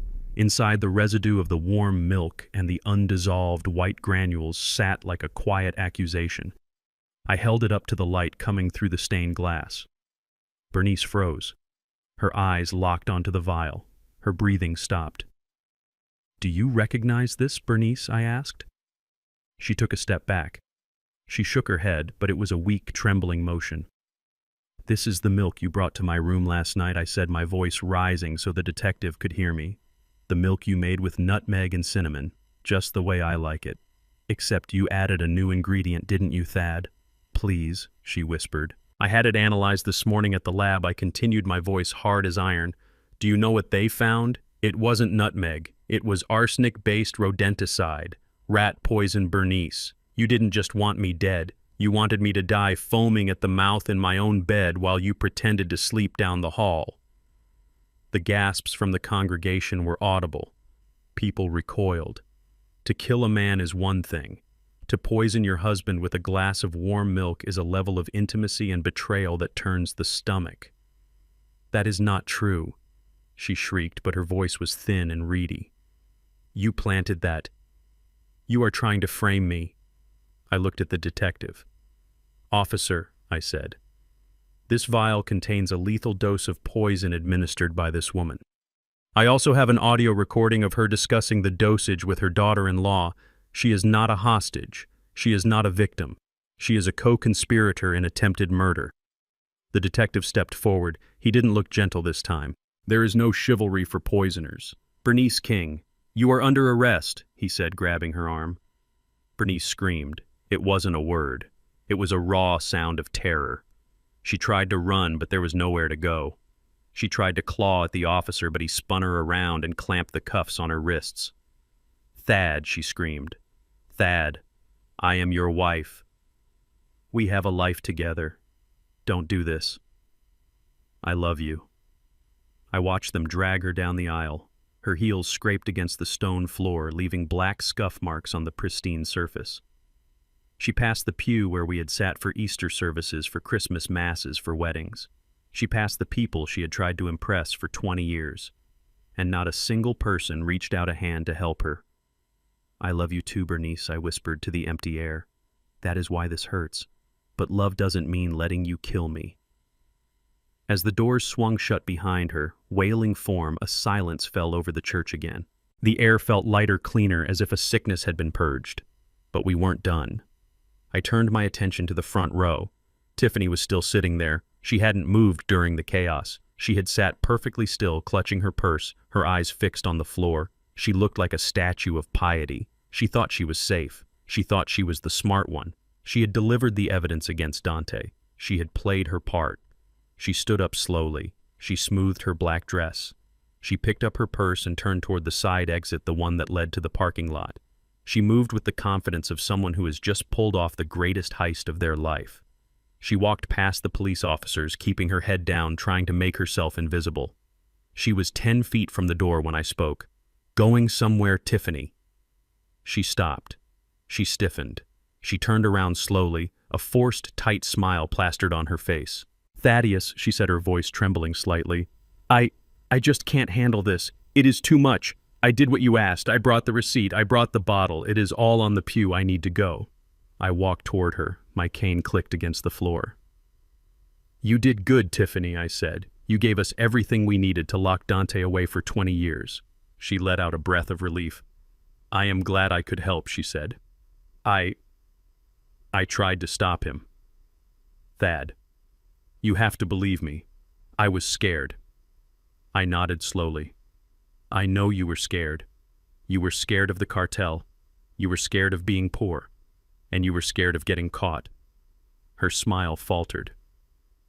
What do you mean? I mean that there is no flight to Paris today? I said. She took a step back. How do you... I know about the ticket, I said. I know about the account in the Cayman Islands. And I know about the deal you thought you made with the anonymous caller on the phone. I reached into my pocket and pulled out the burner phone. I held it up. You thought you were negotiating with a stranger, I said. You thought you were buying immunity, but you can't buy immunity from the man you tried to bury. Her eyes went wide. She looked at the phone, then at me. The realization hit her like a physical blow. You... It was you, she whispered. It was me, I said. But we had a deal, she hissed, dropping the facade. Her face twisted into a snarl. You said if I gave you the evidence, I could walk. You gave me your word. I gave you a text message. I corrected her. And besides, I didn't lie. I said the evidence would destroy Dante. And it did. But I never said I would forget what you did. I signaled to Vance. He stepped forward, handing a tablet to the detective. This is the audio from the living room, Vance said, the night before the attempted poisoning. This is the voice of Tiffany King outlining the plan to file a false police report, commit Mr. King to a mental institution and seize control of his assets through a conservatorship. She is the architect detective. Dante was the muscle. Bernice was the distraction. But this one, she was the brain. Tiffany looked at the detective. She looked at the exits. She looked at me. You can't do this, she screamed. I am the witness. I turned state's evidence. I have rights. You are not a witness, Tiffany, I said, my voice cold and final. You are an accomplice. Actually, you are worse. You are the mastermind who got cold feet. In my book and in the eyes of the law, the one who plans the murder is just as guilty as the one who holds the knife. She tried to run. It was a pathetic attempt to scramble toward the heavy oak door. But she was wearing 6-inch heels and she was panicked. She tripped before she even made it 3 steps. 2 officers were on her before she hit the ground. "Get off me!" she shrieked, kicking and scratching. "This is a trap. He trapped me." I walked over to where she was pinned on the floor. I looked down at her. "It wasn't a trap, Tiffany," I said. "It was a mirror. I just held it up and let you see yourself." They hauled her up. She was crying now, tears of pure rage. She looked at me with eyes that burned with hatred. "I hope you die alone, old man," she spit at me. "I hope you rot in this big, empty house with your money." I watched them take her away. The church was finally empty of the traitors. The air was still. The rain continued to beat against the roof, washing the city clean. I stood there for a long moment, leaning on my cane. Vance walked up to me. He looked tired. "It is done, Thad," he said softly. "They are all in custody. The DA is already drafting the charges. They won't see daylight for a very long time." I nodded. I looked at the empty pews. I looked at the empty casket. "We won," Vance said. "You kept the business. You kept the money. You kept your freedom." I looked at him.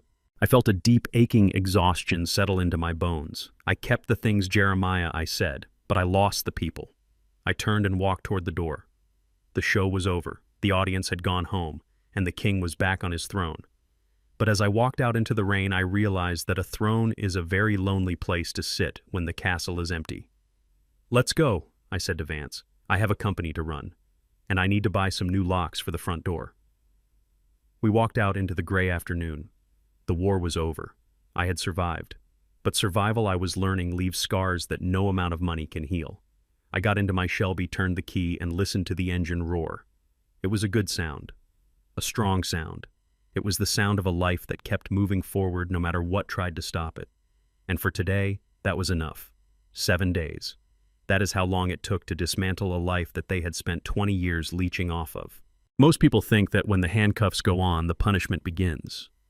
But prison is just a pause button. The real punishment happens on the outside. It happens to the things you left behind. It happens to your name, your credit, and the false empire you built on someone else's foundation. I sat in the boardroom of King Industries, a room with glass walls overlooking the Chicago skyline. Jeremiah Vance sat across from me, a stack of legal files between us. We weren't preparing a defense. We were executing an eviction. The criminal charges were sticking: attempted murder, conspiracy, fraud. But I wasn't satisfied with them just losing their freedom. I wanted them to lose the illusion that they had ever owned anything. "Execute the clause," I said, tapping the mahogany table. Vance nodded. He didn't smile. This was grim work, but it was necessary. The foreclosure notice on the Maple Avenue house. Technically, Bernice had forged my signature to get the loan, but the house was still in my name, and since the bank now knew the loan was fraudulent, they called in the debt immediately. Bernice obviously couldn't pay it from a jail cell, and I certainly wasn't going to pay it to save a house where my wife tried to poison me, so I let it burn. I authorized the bank to seize the property. I wanted the neighbors to see it. I wanted Mrs. Higgins across the street to see the sheriff's deputies taping the orange foreclosure notice to the front door. I wanted the movers to carry out the Italian leather sofas Bernice loved so much and load them into a repo truck. I wanted the physical space where they plotted my death to be stripped bare until it was just drywall and echoes. Then came the cars. Dante loved his car. It was a status symbol. It was his identity. He had leased it under the company name, claiming it was a work vehicle.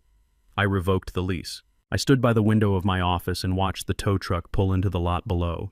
It wasn't Big Mike this time. It was a repo company. They hooked up Dante's sports car, the one he used to drive to the casino, the one he sat in while he planned how to sell my warehouse. As they hoisted it up, the alarm went off. It blared rhythmically, a dying mechanical scream. No one came to turn it off. I watched them tow it away to the auction block. Everything they had, everything they touched was being erased. The credit cards were canceled. The bank accounts were frozen. The club memberships were revoked. In 1 week, I turned them from social climbers into paupers with criminal records. But the final screw had to be turned in person. I needed to see him, not to gloat. I don't believe in kicking a man when he is down, but I do believe in making sure he knows exactly why he is on the ground. I drove to the Cook County Jail. The building is a fortress of gray stone and misery. It smells of industrial cleaner and unwashed bodies. I checked my gun at the entrance lockers. I was a licensed carrier, but even I couldn't bring iron inside. I walked through the metal detectors. I waited in the processing room. When they finally buzzed me into the visitation area, I sat behind the thick plexiglass. I picked up the heavy black phone receiver. It felt cold against my ear. A door buzzed on the other side. A guard led Dante in. He looked like he had aged 10 years in 7 days. The swagger was gone. The expensive suit was replaced by a beige jumpsuit that hung loosely on his frame. His hair was unwashed. He had a bruise on his cheek, a dark purple blossom under his left eye. He walked with a limp. He sat down. He didn't pick up the phone immediately. He just stared at me. His eyes were red-rimmed with dark circles. He looked terrified. Not just jail scared. He looked hunted. He picked up the phone. His hand was trembling. "Dad," he whispered. I didn't correct him this time. I just looked at him. "You look terrible, Dante," I said. He let out a sob that fogged up the glass between us.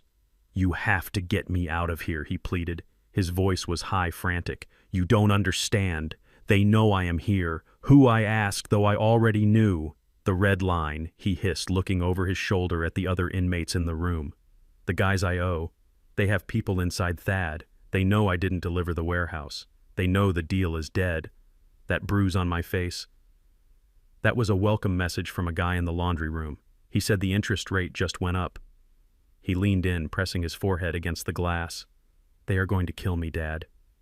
They said if I don't come up with 50 grand by the end of the week, I am going to have an accident in the shower. You have to bail me out. Please. I will disappear. I will go anywhere. Just pay the bail. Pay the debt. I am begging you." I listened to him beg. I watched the tears track through the grime on his face. This was the boy I had taught to throw a baseball. This was the boy I had bailed out of drunk driving charges when he was 20. This was the boy I had hired, promoted, and protected, and every time I had saved him, he had hated me a little more for it. He didn't see my help as love. He saw it as weakness. He saw me as a resource to be mined, not a father to be respected. I leaned forward. "Dante, look at me." He looked up, hope flickering in his eyes. He thought he had me. He thought the old Thad, the soft-hearted Thad, was surfacing. "You owe $50,000 to a car theft ring," I said, "and you are facing 20 years for attempted murder." Yes, I know," he cried.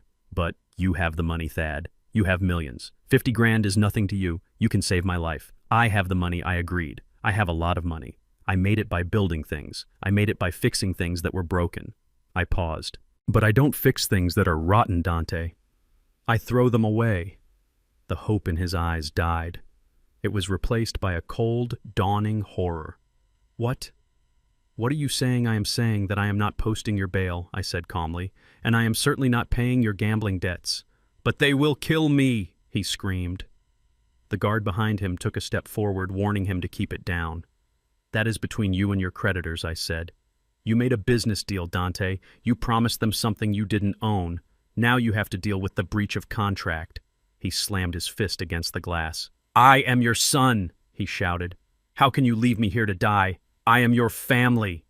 I stood up. I buttoned my jacket. I looked down at him, this 32-year-old child who had never taken responsibility for a single action in his life. "You stopped being my family the moment you crawled under my car with a pair of wire cutters," I said. He froze.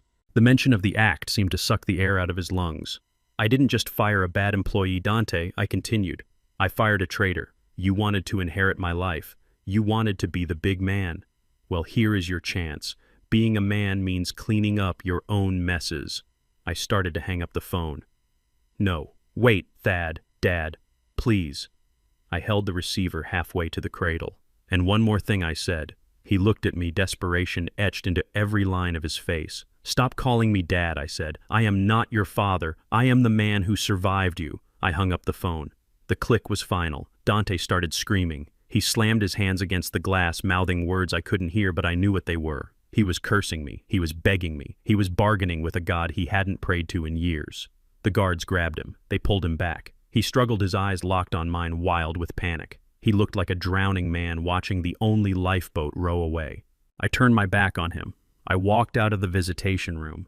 I walked down the long gray corridor. I retrieved my gun from the locker. I walked out into the sunlight. The air outside tasted sweet. It tasted of gasoline and freedom.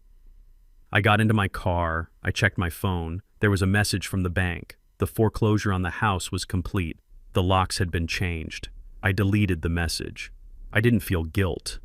People talk about unconditional love, but love is a two-way street. You cannot love someone who is holding a knife to your throat. You cannot save someone who is trying to drown you to use your body as a raft. I had cut the cord. It was a surgical procedure. It was painful, yes. But the patient, my life, my legacy, my sanity, was going to survive. Dante was on his own. He was about to learn the hardest lesson of all, a lesson I had learned in the jungle 50 years ago. When you declare war, you better be ready to die. He had declared war on me. He just didn't realize that he was fighting a veteran, and he was just a tourist. I started the engine. I had a meeting with my production manager at 2. We had a new contract to fulfill. Life went on. Business went on. And for the first time in a long time, the books were balanced. The dust had barely settled in the boardroom of King Industries. The police reports were filed, the lawyers were billing their hours, and the silence in my office was finally returning to the respectful quiet of a place where business gets done. I sat in my leather chair looking out at the Chicago skyline, feeling the weight of the last week pressing down on my shoulders. I was a man who had won a war but lost his country. My house was empty. My family was in cells. My legacy was secure, but there was no one left to share it with. My intercom buzzed. It was my executive assistant, Sarah. Her voice sounded hesitant. "Mr. King, there is a man here to see you. He says it is urgent. He says his name is Ray. He says he has family." I frowned. I didn't have any family left. They were all wearing orange jumpsuits at the county lockup. "Send him in," I said. The door opened and a man walked in who looked like a bad copy of a memory I had tried to erase 30 years ago. He was tall, thin, with a face that had been eroded by years of cheap whiskey and bad decisions. He wore a suit that was 2 sizes too big and smelled of mothballs and stale cigarettes. His eyes were watery and shifting, scanning the room, assessing the value of the paintings on the wall, the rug on the floor, the watch on my wrist. It was Ray, Bernice's ex-boyfriend from before we met, the man she swore she had left behind, the man who had been a ghost in the background of my marriage for 3 decades. He walked up to my desk, trying to project a confidence he didn't possess. He didn't offer to shake my hand. He just leaned on the back of one of the guest chairs, sneering slightly. So he said, his voice raspy, "You are the great Thaddeus King. You don't look like much, just a mechanic in a fancy suit." I didn't rise. I didn't blink. "Can I help you, Ray? I heard about Dante." Ray said, "I heard you put him in a cage. I heard you set him up." "I put him where he belongs," I said calmly. "He is a good boy," Ray spat. "He just got mixed up. He needs guidance. He needs his father." I leaned back in my chair. I was his father for 30 years, Ray. I guided him. I educated him. I saved him. And he thanked me by trying to kill me. "You aren't his father," Ray interrupted, a smug grin spreading across his face. "You are just the bankroll. I am his father. I am his blood." I stared at him. He thought this was a revelation. He thought he was dropping a bomb that would shatter my world. He thought that by revealing his biological claim, he would somehow gain leverage over me, perhaps guilt me into releasing the purse strings. He puffed out his chest. "Bernice told me, years ago. She told me Dante was mine. We had a thing, you know. Right when you two started dating. She wasn't sure, but I knew. Look at him, Thad. He has my nose. He has my eyes. He is a survivor like me." He paused, waiting for me to react. Waiting for me to scream, to deny it, to break down in tears at the realization that my son wasn't my son. I opened the top drawer of my desk. I didn't pull out a gun. I pulled out a single yellowed envelope. The paper was brittle with age. It had been sealed for a very long time, but I knew exactly what was inside. I tossed the envelope onto the mahogany desk. It slid across the polished surface and stopped right in front of Ray's frayed cuffs. "Open it," I said. Ray looked at the envelope confused. He picked it up with nicotine-stained fingers. He tore it open. He pulled out the document. It was a paternity test result from a clinic that had closed down 20 years ago, dated 1994. He read it. His eyes went wide. You knew," he stammered. I stood up then. I walked around the desk until I was standing right in front of him. I towered over him, not just in height, but in presence. I knew before he could walk. I said, my voice low and dangerous. I knew before he said his first word. I had my suspicions. Bernice was always slippery with the truth. So I took a swab, I sent it to the lab, and I got that piece of paper. Ray looked from the paper to me, then why, he asked. Why did you stay? Why did you raise another man's kid? Why did you give him your name? Because when I looked at that little boy, I didn't see you. I said, I saw a child who needed a father. I saw an innocent life that didn't ask to be born to a liar and a drunk. I made a choice, Ray. A choice you were too weak to make. I chose to be his father. Biology makes you a donor. Love makes you a dad. I changed his diapers. I taught him to ride a bike. I sat up with him when he had fevers. I paid for his college. I did the work. I snatched the paper back from his hand. So don't you come into my office and talk to me about blood, I growled. Blood is cheap. Loyalty is expensive. And Dante went bankrupt on loyalty a long time ago.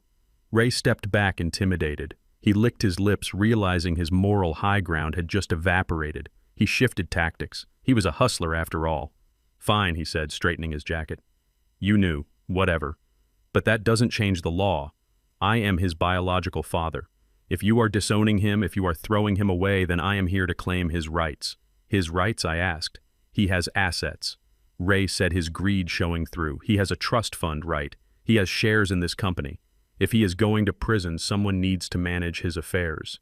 Someone needs to make sure he has money for his defense. I am his next of kin. I am here to take over. I looked at this man, this pathetic small man who had crawled out of the woodwork, not to help his son, but to rob him. He thought Dante had millions stashed away. He thought he could act as a proxy and siphon off the wealth while Dante rotted in a cell. He is your son, isn't he? I asked. Ray nodded vigorously. 100%, that paper proves it. And you want to take responsibility for him? You want to step up and be the father now? Absolutely, Ray lied. I want to do right by him. I smiled. It was a cold smile. Good, I said. I am glad you are here, Ray, because Dante left a lot of loose ends. And since you are claiming him, since you are asserting your biological rights, you can assert his liabilities too. I walked back to my desk and picked up a thick, heavy folder. I dropped it into Ray's hands. It was heavy enough to make him grunt. What is this? Ray asked. That is his inheritance, I said. Ray opened the folder. He expected checks. He expected deeds. Instead, he saw invoices. The top one is the bill from the private investigators I hired to track his embezzlement, I explained. $200,000. I am billing that to him. The next one is the invoice for the car he leased in the company name and then destroyed. $80,000. Ray flipped through the pages, his face paling. And those thick ones at the back, I pointed. Those are his gambling debts. The Red Line Gang. $50,000, plus interest. They came to see me yesterday. I told them Dante has a new manager. I told them his real father was in town and was eager to settle his accounts. Ray looked up, terror in his eyes. You told the mob? I told them Ray was taking over, I said pleasantly. I gave them your description. I think there is a guy waiting for you in the lobby right now. Big guy. Neck tattoos. Looks impatient. Ray dropped the folder. Papers scattered across the floor. You can't do this, he shouted. I don't have this kind of money. I am broke. You wanted him, I roared, slamming my hand on the desk. You walked in here claiming blood. You wanted the glory of being a king. Well, that is the price. That is what your son built. He didn't build a fortune, Ray. He built a mountain of debt and enemies. I walked him to the door. I didn't touch him. I didn't have to. The weight of the truth was pushing him out. He is your son, Ray, I said, opening the door. His blood is your blood. His debt is your debt. Go be a father. Go save him. Ray scrambled into the hallway. He looked left and right, terrified of who might be waiting for him by the elevators. He didn't look back at me. He ran. He ran from the responsibility he had claimed to want, just like he had run 30 years ago. I closed the door. I walked back to the window. I looked at the paternity test still sitting on my desk. For 30 years I had kept that secret.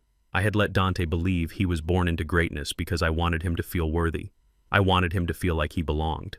I thought that if I loved him enough, the biology wouldn't matter. But I was wrong, not because biology matters, but because character matters. Dante wasn't Ray's son because of DNA. He was Ray's son because he was a coward. He was Ray's son because he chose the easy way out. He was Ray's son because when the pressure came, he broke. I picked up the yellowed paper. I walked over to the shredder in the corner. I fed the paper into the machine. I watched as the proof of my 30-year lie turned into confetti. It was over. The house was clean. The traitors were gone. The leeches were gone. I was 72 years old. I was alone in a glass tower. But as I looked out at the city I had helped build, I didn't feel lonely. I felt light. I picked up my phone and dialed Big Mike. "Mike," I said, "get the crew together and find some young kids from the trade school who need apprenticeships. I have a lot of empty offices up here. It is time we filled them with people who actually want to work." I hung up. I wasn't a father anymore. But I was still a builder, and tomorrow I was going to start building something new, something that couldn't be poisoned, couldn't be stolen, and couldn't be broken. I sat down and got back to work. The sun was setting, casting long shadows across the room. But for the first time in a long time, I wasn't afraid of the dark. I knew what was in it, and I had already beaten it. This is Thaddeus King signing off. Watch your back, check your brakes, and never ever let them see you bleed. 6 months have passed since the day I walked into my own funeral and watched my family crumble into dust. The seasons have turned. The gray, weeping skies of spring have given way to the brutal, honest heat of a Chicago summer. I stand behind the floor-to-ceiling glass of my office, looking down at the factory floor. It is a view I have looked at for 40 years, but today it looks different, brighter, cleaner. Down below, the sparks from the welding torches fly like fireflies in a jar. The sound of the hydraulic presses stamping out steel is a rhythmic mechanical heartbeat that shakes the floorboards under my feet. For years, Bernice told me this noise gave her a headache. She told me the smell of ozone and hot metal was disgusting. She wanted me to sell it to trade this symphony of industry for a silent condo in Florida and a slow death by boredom. But today, listening to the roar of the machines, I realize it is the most beautiful music I have ever heard. It is the sound of life. It is the sound of honest work. And most importantly, it is the sound of things that cannot lie to you. Steel doesn't smile to your face while holding a knife behind its back. An engine doesn't plot to kill you because it wants your insurance money. Machines are loyal. If you treat them right, they run forever. If you neglect them, they break. It is a simple, fair contract. Unlike marriage, unlike fatherhood. My intercom buzzes. It is Sarah, my assistant. She has been with me for 15 years, and she is the only woman in my life now who has access to my checkbook. Mr. King, the lawyer, is here with the papers for the foundation. And you have another letter from Stateville Prison. I smile, a dry, humorless twitch of the lips. Send Vance and Sarah, and put the letter in the shredder with the others. I don't need to open the letter to know what it says. It is from Dante. He writes every week. The first few letters were angry, blaming me for his situation. Then they became desperate, begging for money to pay for protection inside. Now they are just pathetic wails of regret. He tells me he is sorry. He tells me he misses the Sunday dinners. He tells me he has found God. I find it interesting how men like Dante always find God when they run out of other options. But God can't pay his gambling debts, and neither can I. As for Bernice, she doesn't write. I heard through the grapevine that she spends her days in the prison laundry folding sheets. I hope she thinks of me every time she folds a white one. I hope she remembers the silk sheets she used to sleep on and realizes that the rough cotton in her hands is the price of her greed. Tiffany is in a different facility, filing appeal after appeal, blaming everyone but herself. She will be old before she sees Paris. Jeremiah Vance walks in. He looks relaxed, younger than he did 6 months ago. Winning the biggest case of his career has put a spring in his step. He is carrying a thick leather portfolio. "Morning, Thad," he says, pouring himself a coffee. Or should I say, Mr. Chairman? Just Thad is fine, Jeremiah. You know I don't like titles. Vance sits down and spreads the documents on my desk. "This is it," he says. "The final charter for the scholarship program. We have set up the trust to be irrevocable. $5 million to start with an annual infusion from the company profits." I look at the papers. The text is dense, full of legal jargon, but the title at the top is bold and clear. The Thaddeus King Opportunity Fund. And underneath it, the tagline I insisted on, "Not for the lazy." Vance pointed to the tagline and chuckled. "Are you sure about that name, Thad?" The marketing team thought it was a bit aggressive. I pick up my pen. It is a heavy gold fountain pen. I am not running a charity for people who want to hand out Jeremiah. I am running a ladder for people who are stuck in a hole but are willing to climb. I want the kids who have grease under their fingernails. I want the kids who work 2 jobs to help their mothers. I want the kids who know that the only thing in life you actually own is what you earn. I sign my name at the bottom of the page. The ink flows smoothly, black and permanent. This money isn't for Dante, I say, closing the folder. It is for the Dantes who could have been if they had been raised right. Or maybe if they had just been born with a spine. Just then there is a knock on the glass door. It opens and a young man walks in. He is wearing a blue work uniform with the name Jamal stitched on the pocket. He is 19 years old. He is one of the new apprentices I hired from the trade school program. He is holding a complex gear assembly in his hands, his face smeared with oil, his eyes bright with curiosity. Mr. King, Jamal says, hesitating. The foreman said you wanted to see the prototype for the new transmission valve. Come in, son, I say, waving him over. Put it on the desk. Don't worry about the polish. Jamal places the heavy metal part on my mahogany desk. He looks nervous. He knows I am the owner. He knows the rumors about what happened to the last person who tried to cross me. I pick up the gear. I inspect the teeth. I run my thumb over the welding seams. They are perfect. Smooth, strong, flawless. You did this, I ask. Yes, sir, Jamal says. It took me 3 tries, but I got the tolerance down to .01. I look at him. I see the pride in his eyes. I see the fear of failure, but also the hunger to succeed. I see a young man who respects the work. I open my desk drawer and pull out a cigar. I don't light it. I just hold it. Jamal, I say, do you know why I fired my own son? Jamal swallows hard. I heard stories, sir. I fired him because he thought this business was a bank account. I say, tapping the gear. He looked at this piece of metal and saw a dollar sign. You look at it and you see a machine. You see how it fits. You see how it works. I reach into my pocket and pull out a key card. This is for the executive washroom, I say, tossing it to him, and tell the foreman to give you a raise. You are now the lead on this project. Jamal's jaw drops. Thank you, Mr. King. I won't let you down. I know you won't, I say softly. Because if you do, you know I will fire you, and I won't hesitate. He laughs, realizing I am joking, mostly. He grabs the gear and runs out of the office beaming. I watch him go. That is the future. Not blood, not DNA, but spirit. That boy is more my son than Dante ever was, because he shares my values, not just my last name. I stand up and walk back to the window. The sun is setting over the city, casting long shadows across the skyscrapers. The world is turning. The traffic is moving. Life goes on. I am 72 years old. I live alone in an apartment downtown now. I sold the big house on Maple Avenue. It had too many ghosts. I have a dog. I have my cars. I have my work. Some people might look at me and see a lonely old man. They might pity me because I have no wife to cook dinner, no children to come visit on holidays. But they are wrong. I am not lonely. I am free. I used to think that family was the most important thing in the world. I used to think that you stick by your blood no matter what. I used to think that a man's legacy was defined by who cried at his funeral. I was a fool.